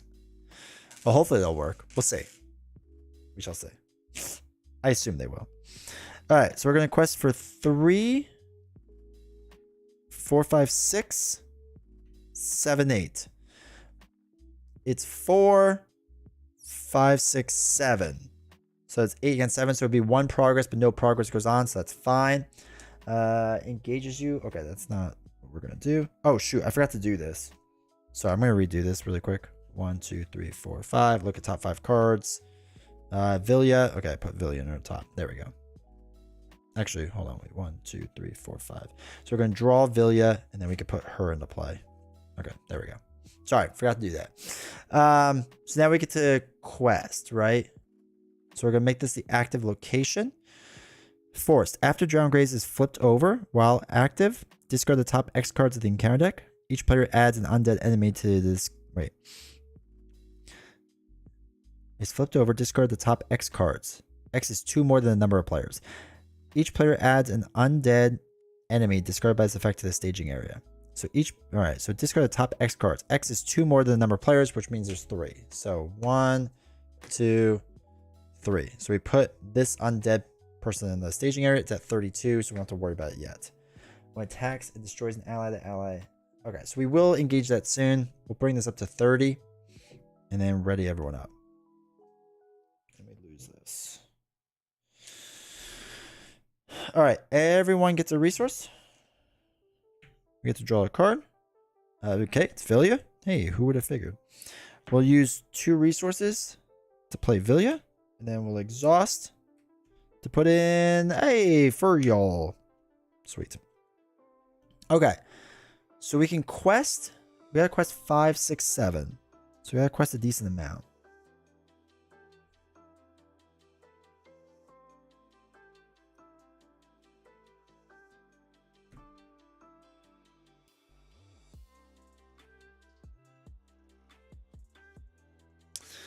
I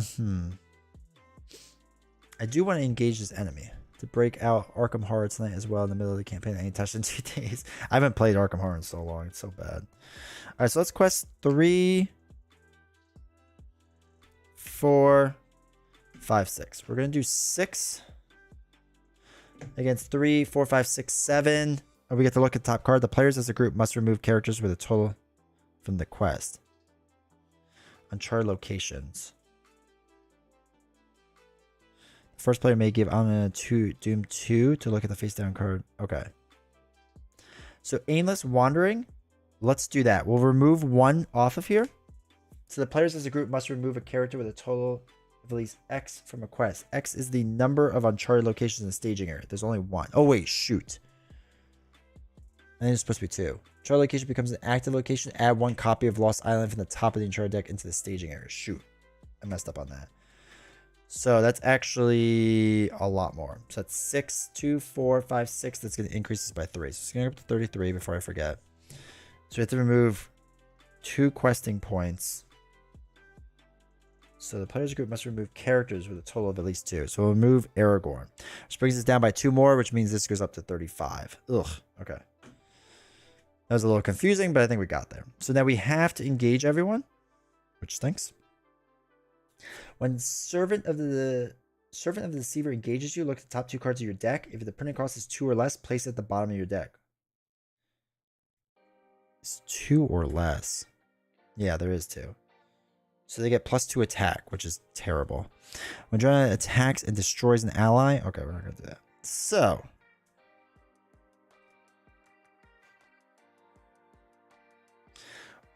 They're going to defend and get knocked out. So they're attacking for 3, 4, 5. Discard the bottom card. Discard the bottom card of the defender's player deck. If that has 2 or less, they get extra attack. It does. Because it's Master of the Forge. So it knocks out her, which is fine. He's swinging for 4. We're going to defend with our Sentinel, who has 4 defense. 4 plus nothing. So we get to reduce our threat by 1 because he took no damage. Cool. And then Aragorn can attack, but doesn't do anything. So we don't have enough attack yet. All right. And then we're ready up. This goes up to 35. People get monies. We draw a card. Specifically hard? It might be. I don't really remember, to be honest. All right, let's do some Villia action. Get in. Okay, quick beam, which is interesting. I'm going to deal 1 damage to ready him up. And then let's do Master of the Forge. Put him into play. And then the rest we can't do, which is fine. All right, so now we're only questing 4. So let's do 3, 4. Against 4, we get to look at the top card. It's another 2. Ugh, I'm going to get rid of that one. So it's 4. Deal 1 damage to each non-objective ally with a printing cost of 2 or less. Place each ally destroyed this way on the bottom of the owner's deck. Okay. Oh my god, okay. Deal 1 damage. 2 or less. Alright, so 1 damage, he gets destroyed. 1 damage. He goes on the bottom of the deck. Okay, there goes my blocker, which stinks. So we did what we do. 3, 4 against 4 is even. We don't have to worry about that. Then these are going to attack me. He engages you. All right, so we don't have to worry about that anymore. So he's attacking 3. We're going to defend 4. So it's going to be 3 plus nothing. We get to lower our threat by 1. He's going to attack.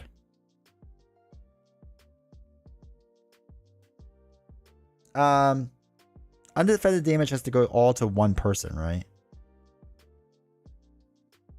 Because even if we attack 3, it doesn't do anything. Oh my gosh. Scoop time? Now we're hanging in there. We're hanging in there. Does anyone remember undefended damage? Because I don't off the top of my head.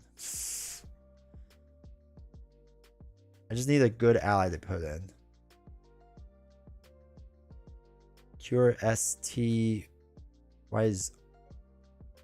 Alright, damage. Defending player 6.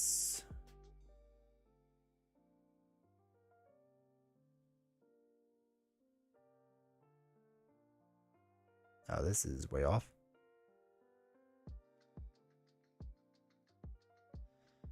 But dental floss is getting things. Hold on. Damage tokens can be placed. Okay, if a character on the enemy has much. What is where is attack?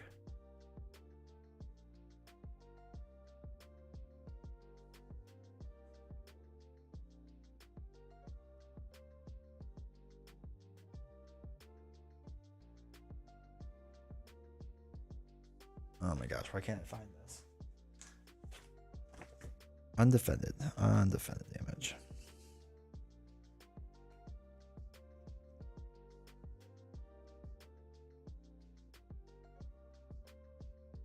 Assign the full damage from the attack to one of the heroes. Ugh. Oh, God. Okay. So we don't know what that shadow card is. Can we cancel the shadow card if it's really bad? We can't cancel the shadow card. I have to defend it. So I'm going to defend 2 against 4. Discard the bottom 2 cards of your deck if that has 2 or less exhausted character you control. Jeez Louise.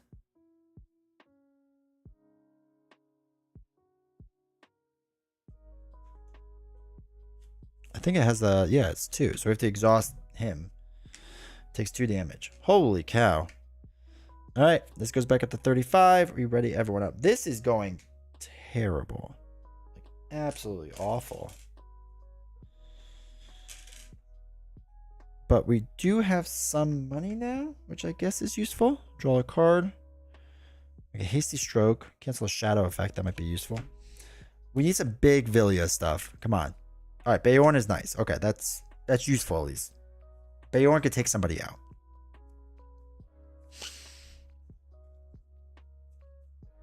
Now we can't put anything else in, which is fine. Okay. So if we should vote if he should follow that rule. No, I'm not. No, I'm not. All right. So let's quest for 4. See what this card is. Adds 1. Yeah, that's fine. We'll add the 1. Threat goes up by 1. Still can't travel or anything. All right, so they're going to attack us. We're going to defend him with him. So it's going to be 3. Discard the bottom card. If it's 2 or less, I'm pretty sure it is. It is. They make another attack. Oh my god. All right, so it doesn't do enough damage. This gets lowered. They're going to make another attack. I'm just gonna let it hit me. See what happens. No, I can't let it hit me. Yeah, I can. I'm gonna let it hit me. It's gonna be 3 plus nothing. Dear God. 2, 3. Now he's gonna attack. I'm gonna block this with quick beam because it's the only thing I really can do. It's gonna be 4 plus nothing. Knocks out quick beam. Holy cow. Alright, so now he's gonna swing for 3, 4, 5, 6 against him. And knock him out. 700 cards. Jeez, you work fast. Alright, let's ready up. We only got one enemy left, thank goodness. This goes up to 36. 1. Actually, sleep really fast. It's way faster than I could. Gandalf. Okay, that's nice. That is nice.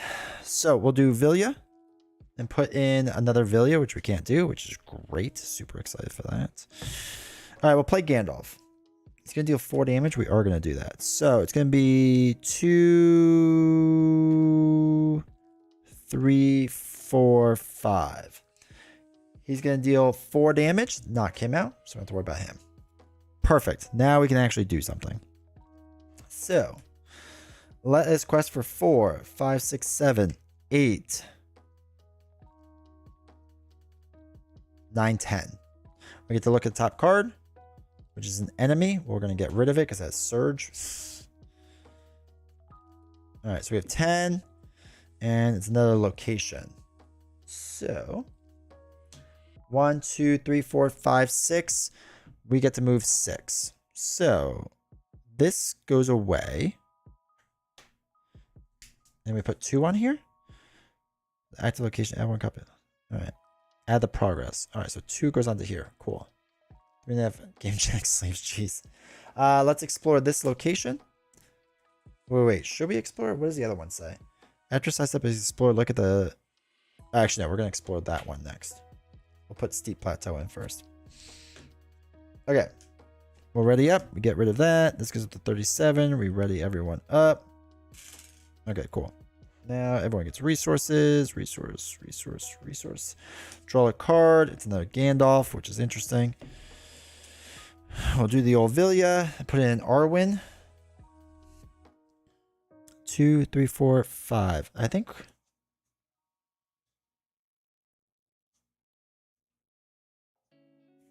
Let's put in Glorfindel. So it's gonna be 2, 3, 4, 5. All right, so let's quest now. Pretty hard. So 1, 4, 5, 6, 7, 8, 9 total. We have to look at the top card. We have to move X. Must remove characters with a total cost. Wait. The number of players as a group must remove characters with a total cost of at least 2 threat or 2 willpower. Oh, I think I did that wrong the first time. This is worded very weird. But the players as a group must remove characters with a total of at least 2 willpower from a quest. X is the number of uncharted locations in the staging area. The first player may give Ominous Warning 2 Doom. So you must remove characters with a total of at least 2 questing points. So I could just remove 1 with 2 and call it a day. I think. Must remove characters with a total. I guess that's just 2. I think. I don't fully understand what that's asking me to do. My color stays in my hero decks, but I'm afraid I'm confused if I don't. I like the color ones. They look nice. Because I don't know if we remove him as well. So it's just going to be 6, 7, I assume. So that's 4, 5, 6, 7. 2 onto here. I think that's how that works. I'm not 100% sure, to be honest. All right. That's a weird card. If anyone in chat knows about it, you just remove them from the quest, not the game. Players of the group must remove characters with total. Yeah, but like, do I have to remove just Arwen, or does it move Arwen and Calphon? Right? Like, with a total of at least 2. So I'd actually have to remove him as well. With a total. Yeah, I think that's what that's saying. So I have to remove both of them. All right, so I removed one off of there. We'll just say what that's what that's saying. All right, draw a card. Unexpected Courage. Can't play it yet. That's fine.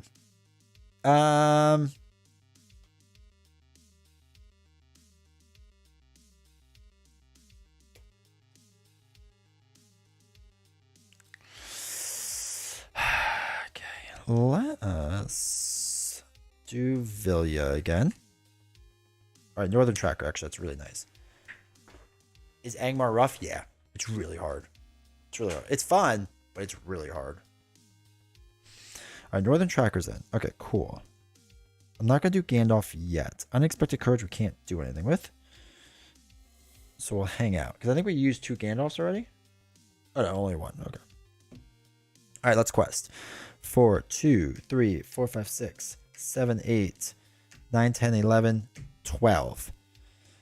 Now, we get to put with Northern Tracker. 1 on this one, 1 on this one, and 1 on this one. So we get to look at the top one. There's 2, 4, 5. Oh my god, it's another one of these. No, I'm getting rid of that. Oh god, it's an enemy. I probably shouldn't have gotten rid of that.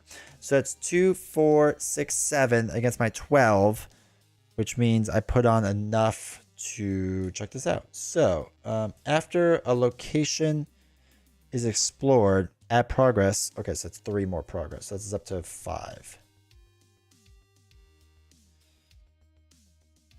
Okay. I'm going to do this Lost Island then and check it out. Cursed Temple. While Cursed Temple is the active location, characters with less than 2 willpower do not ready during the refresh phase. That's terrible. With less than 2. Okay. Oh, no, that's Northern Tracker. That stinks. And then we put another Lost Island thing into play. Okay.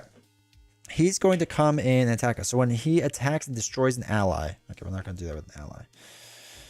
So he's going to defend. He's going to attack for 4. Discard the bottom card of your deck. If that's 2 or less, exhaust the character you control. It is 2. So we're going to exhaust Beorn. But we do no damage, which means this goes down by 1. And we have no one to attack, right? Nope. Okay, cool. Cool. All right, this goes up to 38. Put money on everyone. And then we draw a card. Okay, the other Gandalf. Interesting. Let's play a Gandalf, right? So we're going to do 4, 5. He's going to do damage. We're going to do 4 damage to knock him out. That's fine. I then want to spend 2 blue for Unexpected Courage to put it on Elrond. So this way I could do Villia, get a card in. Oh my god, it's Elfstone. We'll put 1 Elfstone there. Okay. So that becomes a little bit harder. That's fine. We get Unexpected Courage to ready up. Now we're going to quest with 4. Hold on. Oh wait, do not ready. He's not supposed to ready. He wasn't supposed to ready. These 2 don't ready. So we'll do 4, 5, 6, 7, 8, 9, 10, 11, 12, 13, 14, 15. Do 15. We get to look at this card, which is 1, which is fine. So it's 4, 5, 6. That's 9 total, which is going to be more than enough for this location. So we have explored the location. This goes up to 8. Now we get to attach, put 1 ally from our hand into play. We're going to put this bird into play.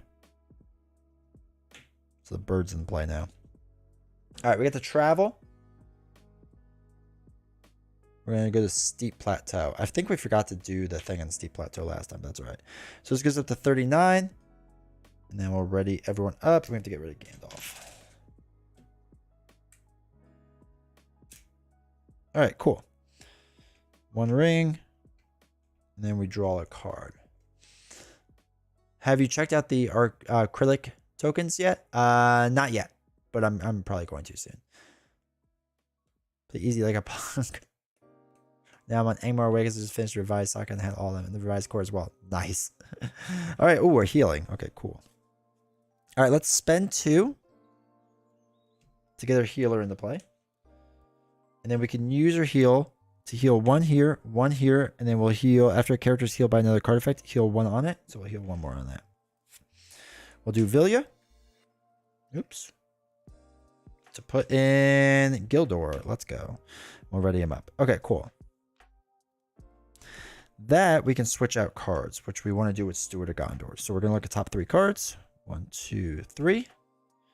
We want another tracker, so we'll put Gildor into play. So we'll draw that one and do that one. Okay, cool. Cool. Time to quest. 3, 4, 5, 6, 7, 8, 9, 10, 11, 12, 13, 14, 15. I'm going to remove 2, so that's 13. 13 against 4, 5. It's an enemy. I'm going to throw away the enemy. So it's 5 against another enemy. So 5, 6, 7, 8, which is 5 more, which we have done this. So this goes up to 3, which is 11. Is explore. Look at the face down side. Okay, look at the other side. Let's look at the other side of this one. Actually, not this one. Northern tracker we still have to do too. While less junglers in the staging area, characters get -1, lose range.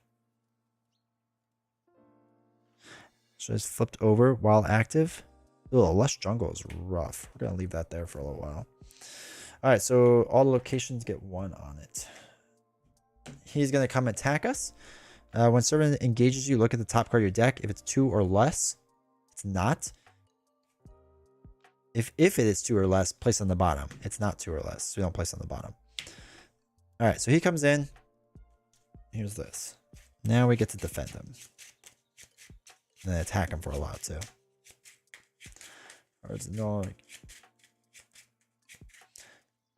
Big BCW boxes help. Oh, I have to travel. I'm going to travel to this place and see if this helps. Travel. Get the other jungle in. My bad. I should have done that before. All right, he's going to attack. We're going to defend with this guy. Defending 4 against 3 and nothing. So we get to lower our threat by 1. And then attacking wise, we get to do 3, 4, 5, 6, 7, 8, 9. Knocks out this guy. All right, now we are set. This goes up to 39. We are set and ready to go now. We are good.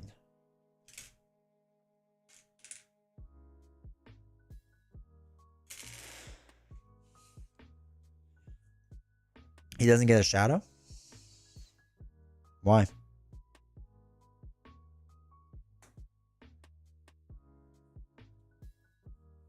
Also, hey, Zay, how's it going? Why would he not get a shadow card?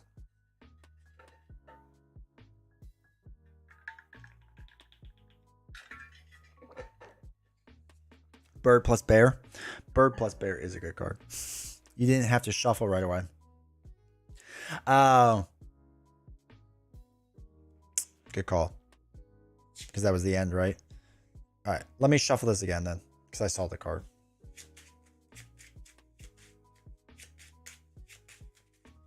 Also, did we not flip this over and look at the other side? Well, Chris Temple is the active location characters with 2 or less. Oh, it's 2 or less. Don't ready up. Okay. So let me redo that. He doesn't ready up. Doesn't ready up. Doesn't ready up. I think that was it. They shouldn't have readied up because they don't with Curse Temple. You only shuffle in the questing phase? No. I don't think that's... Well... Hold on. No, there's a weird thing with that. I don't think you actually do. Well, I guess you would. Because I know you with the shadow cards it runs out, yes. But it's throughout the entire questing phase, isn't it? I have to remember now. But yeah, you're right. Regardless, you wouldn't get a shadow card. All right, so they shouldn't have readied up because I never flipped over this card, so that's my bad. So that's fine. Also, I think he exhausted. So he wouldn't ready up, which is fine too. This game has Banjo and Kazooie? I wish. Oh, the bear and the bird, yeah. All right, so anyway. We never drew a card, right? And we never put points on. So this is this guy, which we knew. I know I want to do Vilya because there was something. I forgot what. Oh yeah, Steward of Gondor. Okay. So then we can use Steward of Gondor to put 2 on. We can ready ourselves up. Okay.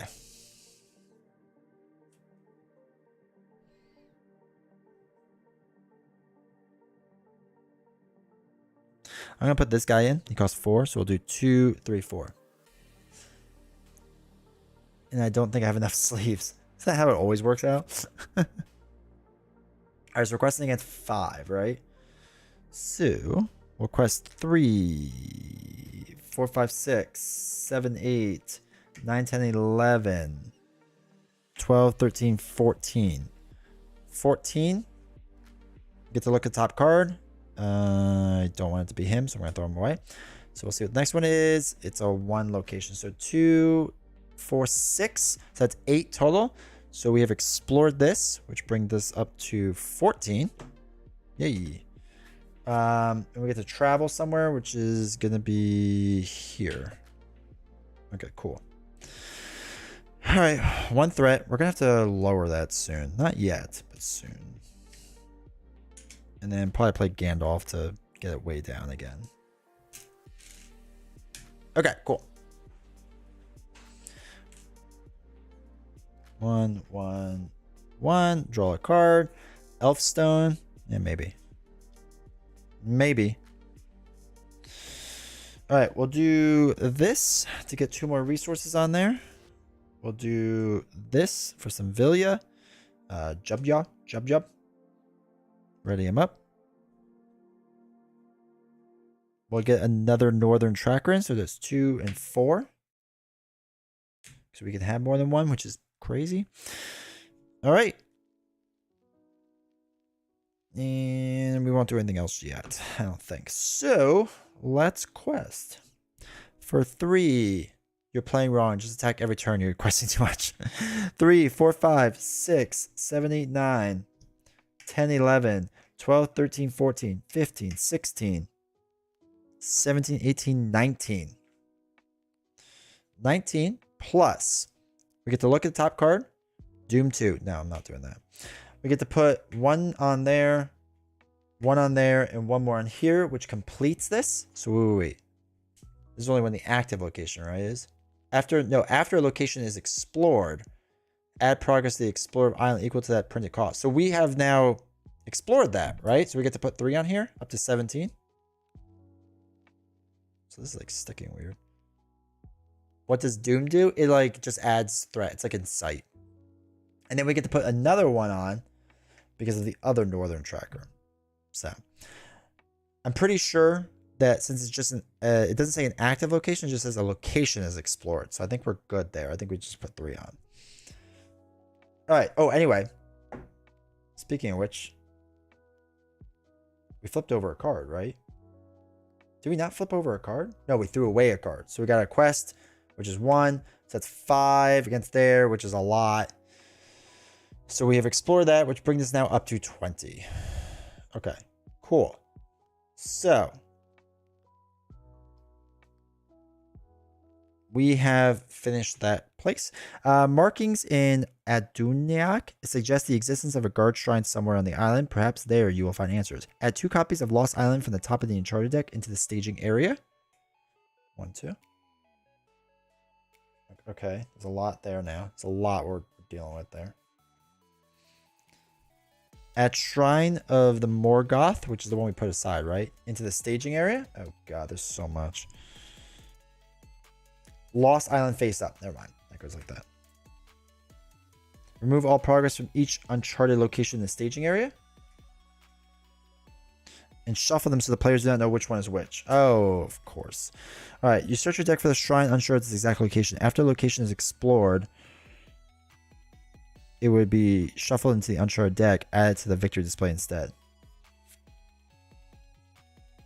You need to find the Shrine of Morgoth in the victory display. Okay. So we have to shuffle all these up. Now, still get to travel. So there's a shot we find the right one.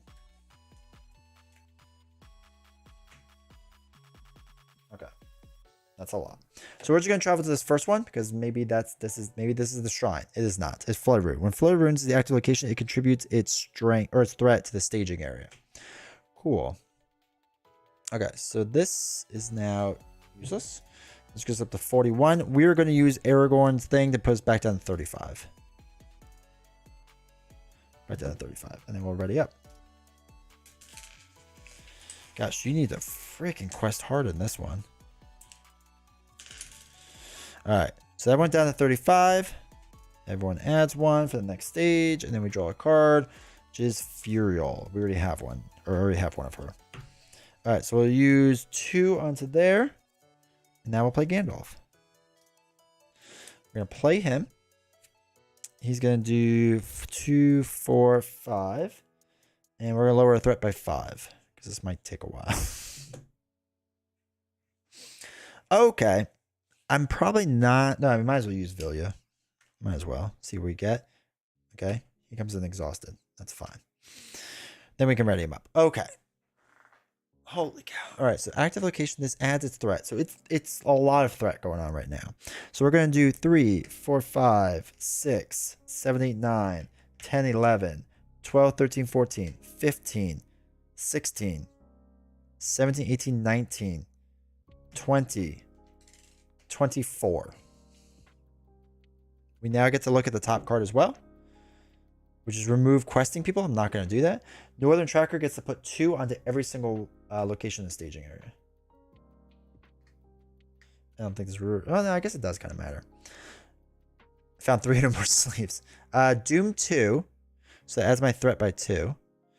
Add 1 copy of Lost Island from the top of the Uncharted deck to the staging area. Remove all progress from each Uncharted location in the staging area and shuffle them so the players don't know which one is which. Son of a gun. Can you tell I like sleeving? You're better than I am. I can't stand sleeving. It is not an enjoyable experience for me. Okay. So we're at 2, 4, 6, 8, 10, 11, 12, 13, 14, which means we progress 10. So we get rid of this card, which is nice. And then we have to pick one more. We'll pick this one. It is, hey, the Shrine. Let's go.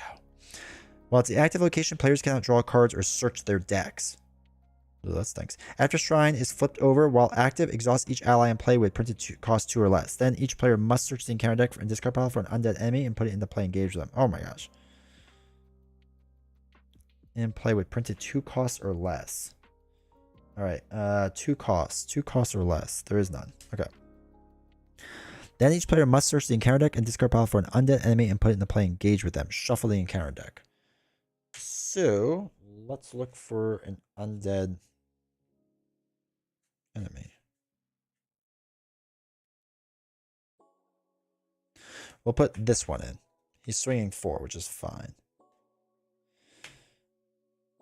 So, what we can do is block with Jubyar, who has a defense of 3. He's going to attack for 4. We're going to get rid of 1 shadow card from a non-unique enemy. So we're getting rid of this shadow card. Deals 1 damage to him. Now we're going to just punch him in the face. Right? With 3, 4, 5, 6, 7, 8, 9. Takes out the enemy. Cool. Shuffle the encounter deck. I think we're good. Alright, cool. Then we'll ready up. Add 1 threat, so this is 33. We get rid of Gandalf. I think we just have to quest really hard and we win. But we can't play anyone.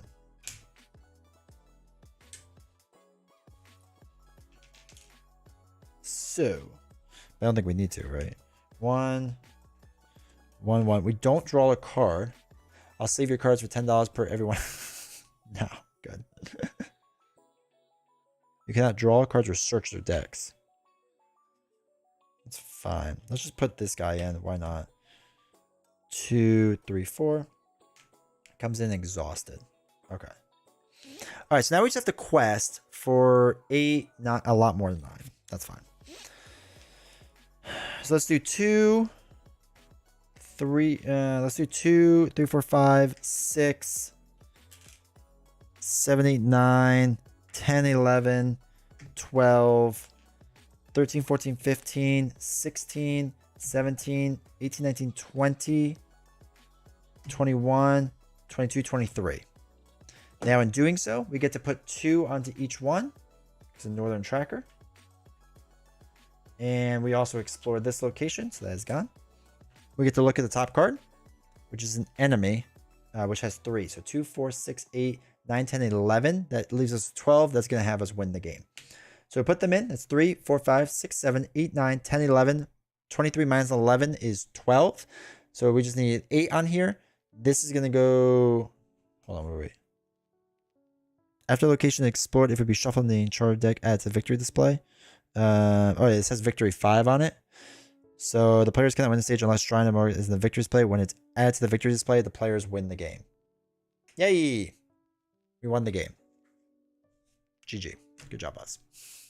Do the campaigns make the game harder or easier? Because I've only played as one-offs. For like this campaign, I don't know, because the old system didn't have the campaign cards, so I have no idea if it made it easier or harder or not. So I will never know, unfortunately, unless I get a new box. But I know with one of them did have campaign cards. Oh my gosh, my camera. Okay. And I remember it being different. Like in the Saga boxes, it's like different, but it's not easier or harder. I don't know, maybe there's a little. All right. We did it. We did the first. Oh, I guess I should read the story.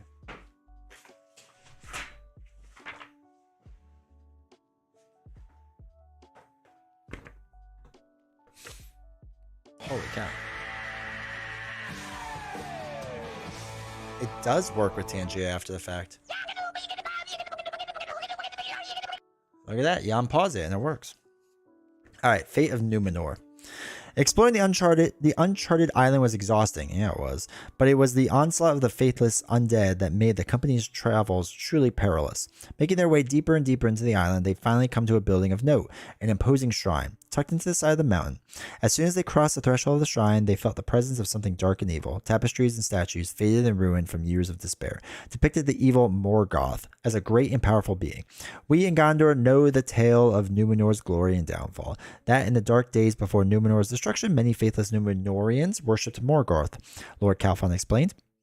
This must have been one of the temples erected in his worship. They searched the shrine extensively, but ultimately it proved fruitless. With many questions unanswered, the company began to lose hope as the shrine was the true destination. Wishing to continue their exploration of the island, they began to leave, but Calphon insisted they stay. Wait, we mustn't go yet. I remember this place. I have no recollection of this place. Okay. The company looked. I'm sorry. He ran his hand through the far wall as attempting to remember the secrets of the stones that they held. I remember the sound of a hammer upon an anvil, the heart of the forge. The company looked amongst one another with concern. A nobleman's eyes were closed as he placed his ear upon the wall, listening closely. Lord Calphon, one of the heroes said. The nobleman started as though walking from a dream, and he turned towards the heroes with shocked expression. There's something here, he explained. He walked several paces to another section of the wall and placed his hand on the stones. Beat the devil out of it. Was he trying to paint me? To the company's surprise, the stones gave way, and the wall opened outwards as if upon invisible hinges. A door leading into the hidden passageway, wide-eyed and wordless, Calphon entered the passage, the heroes close behind. The corridor was narrow and dark. They soon found themselves descending a flight of stairs, steep stairs, deeper into the darkness of the temple. Finally, after many steps, they came to a small chamber with a raised altar in its center.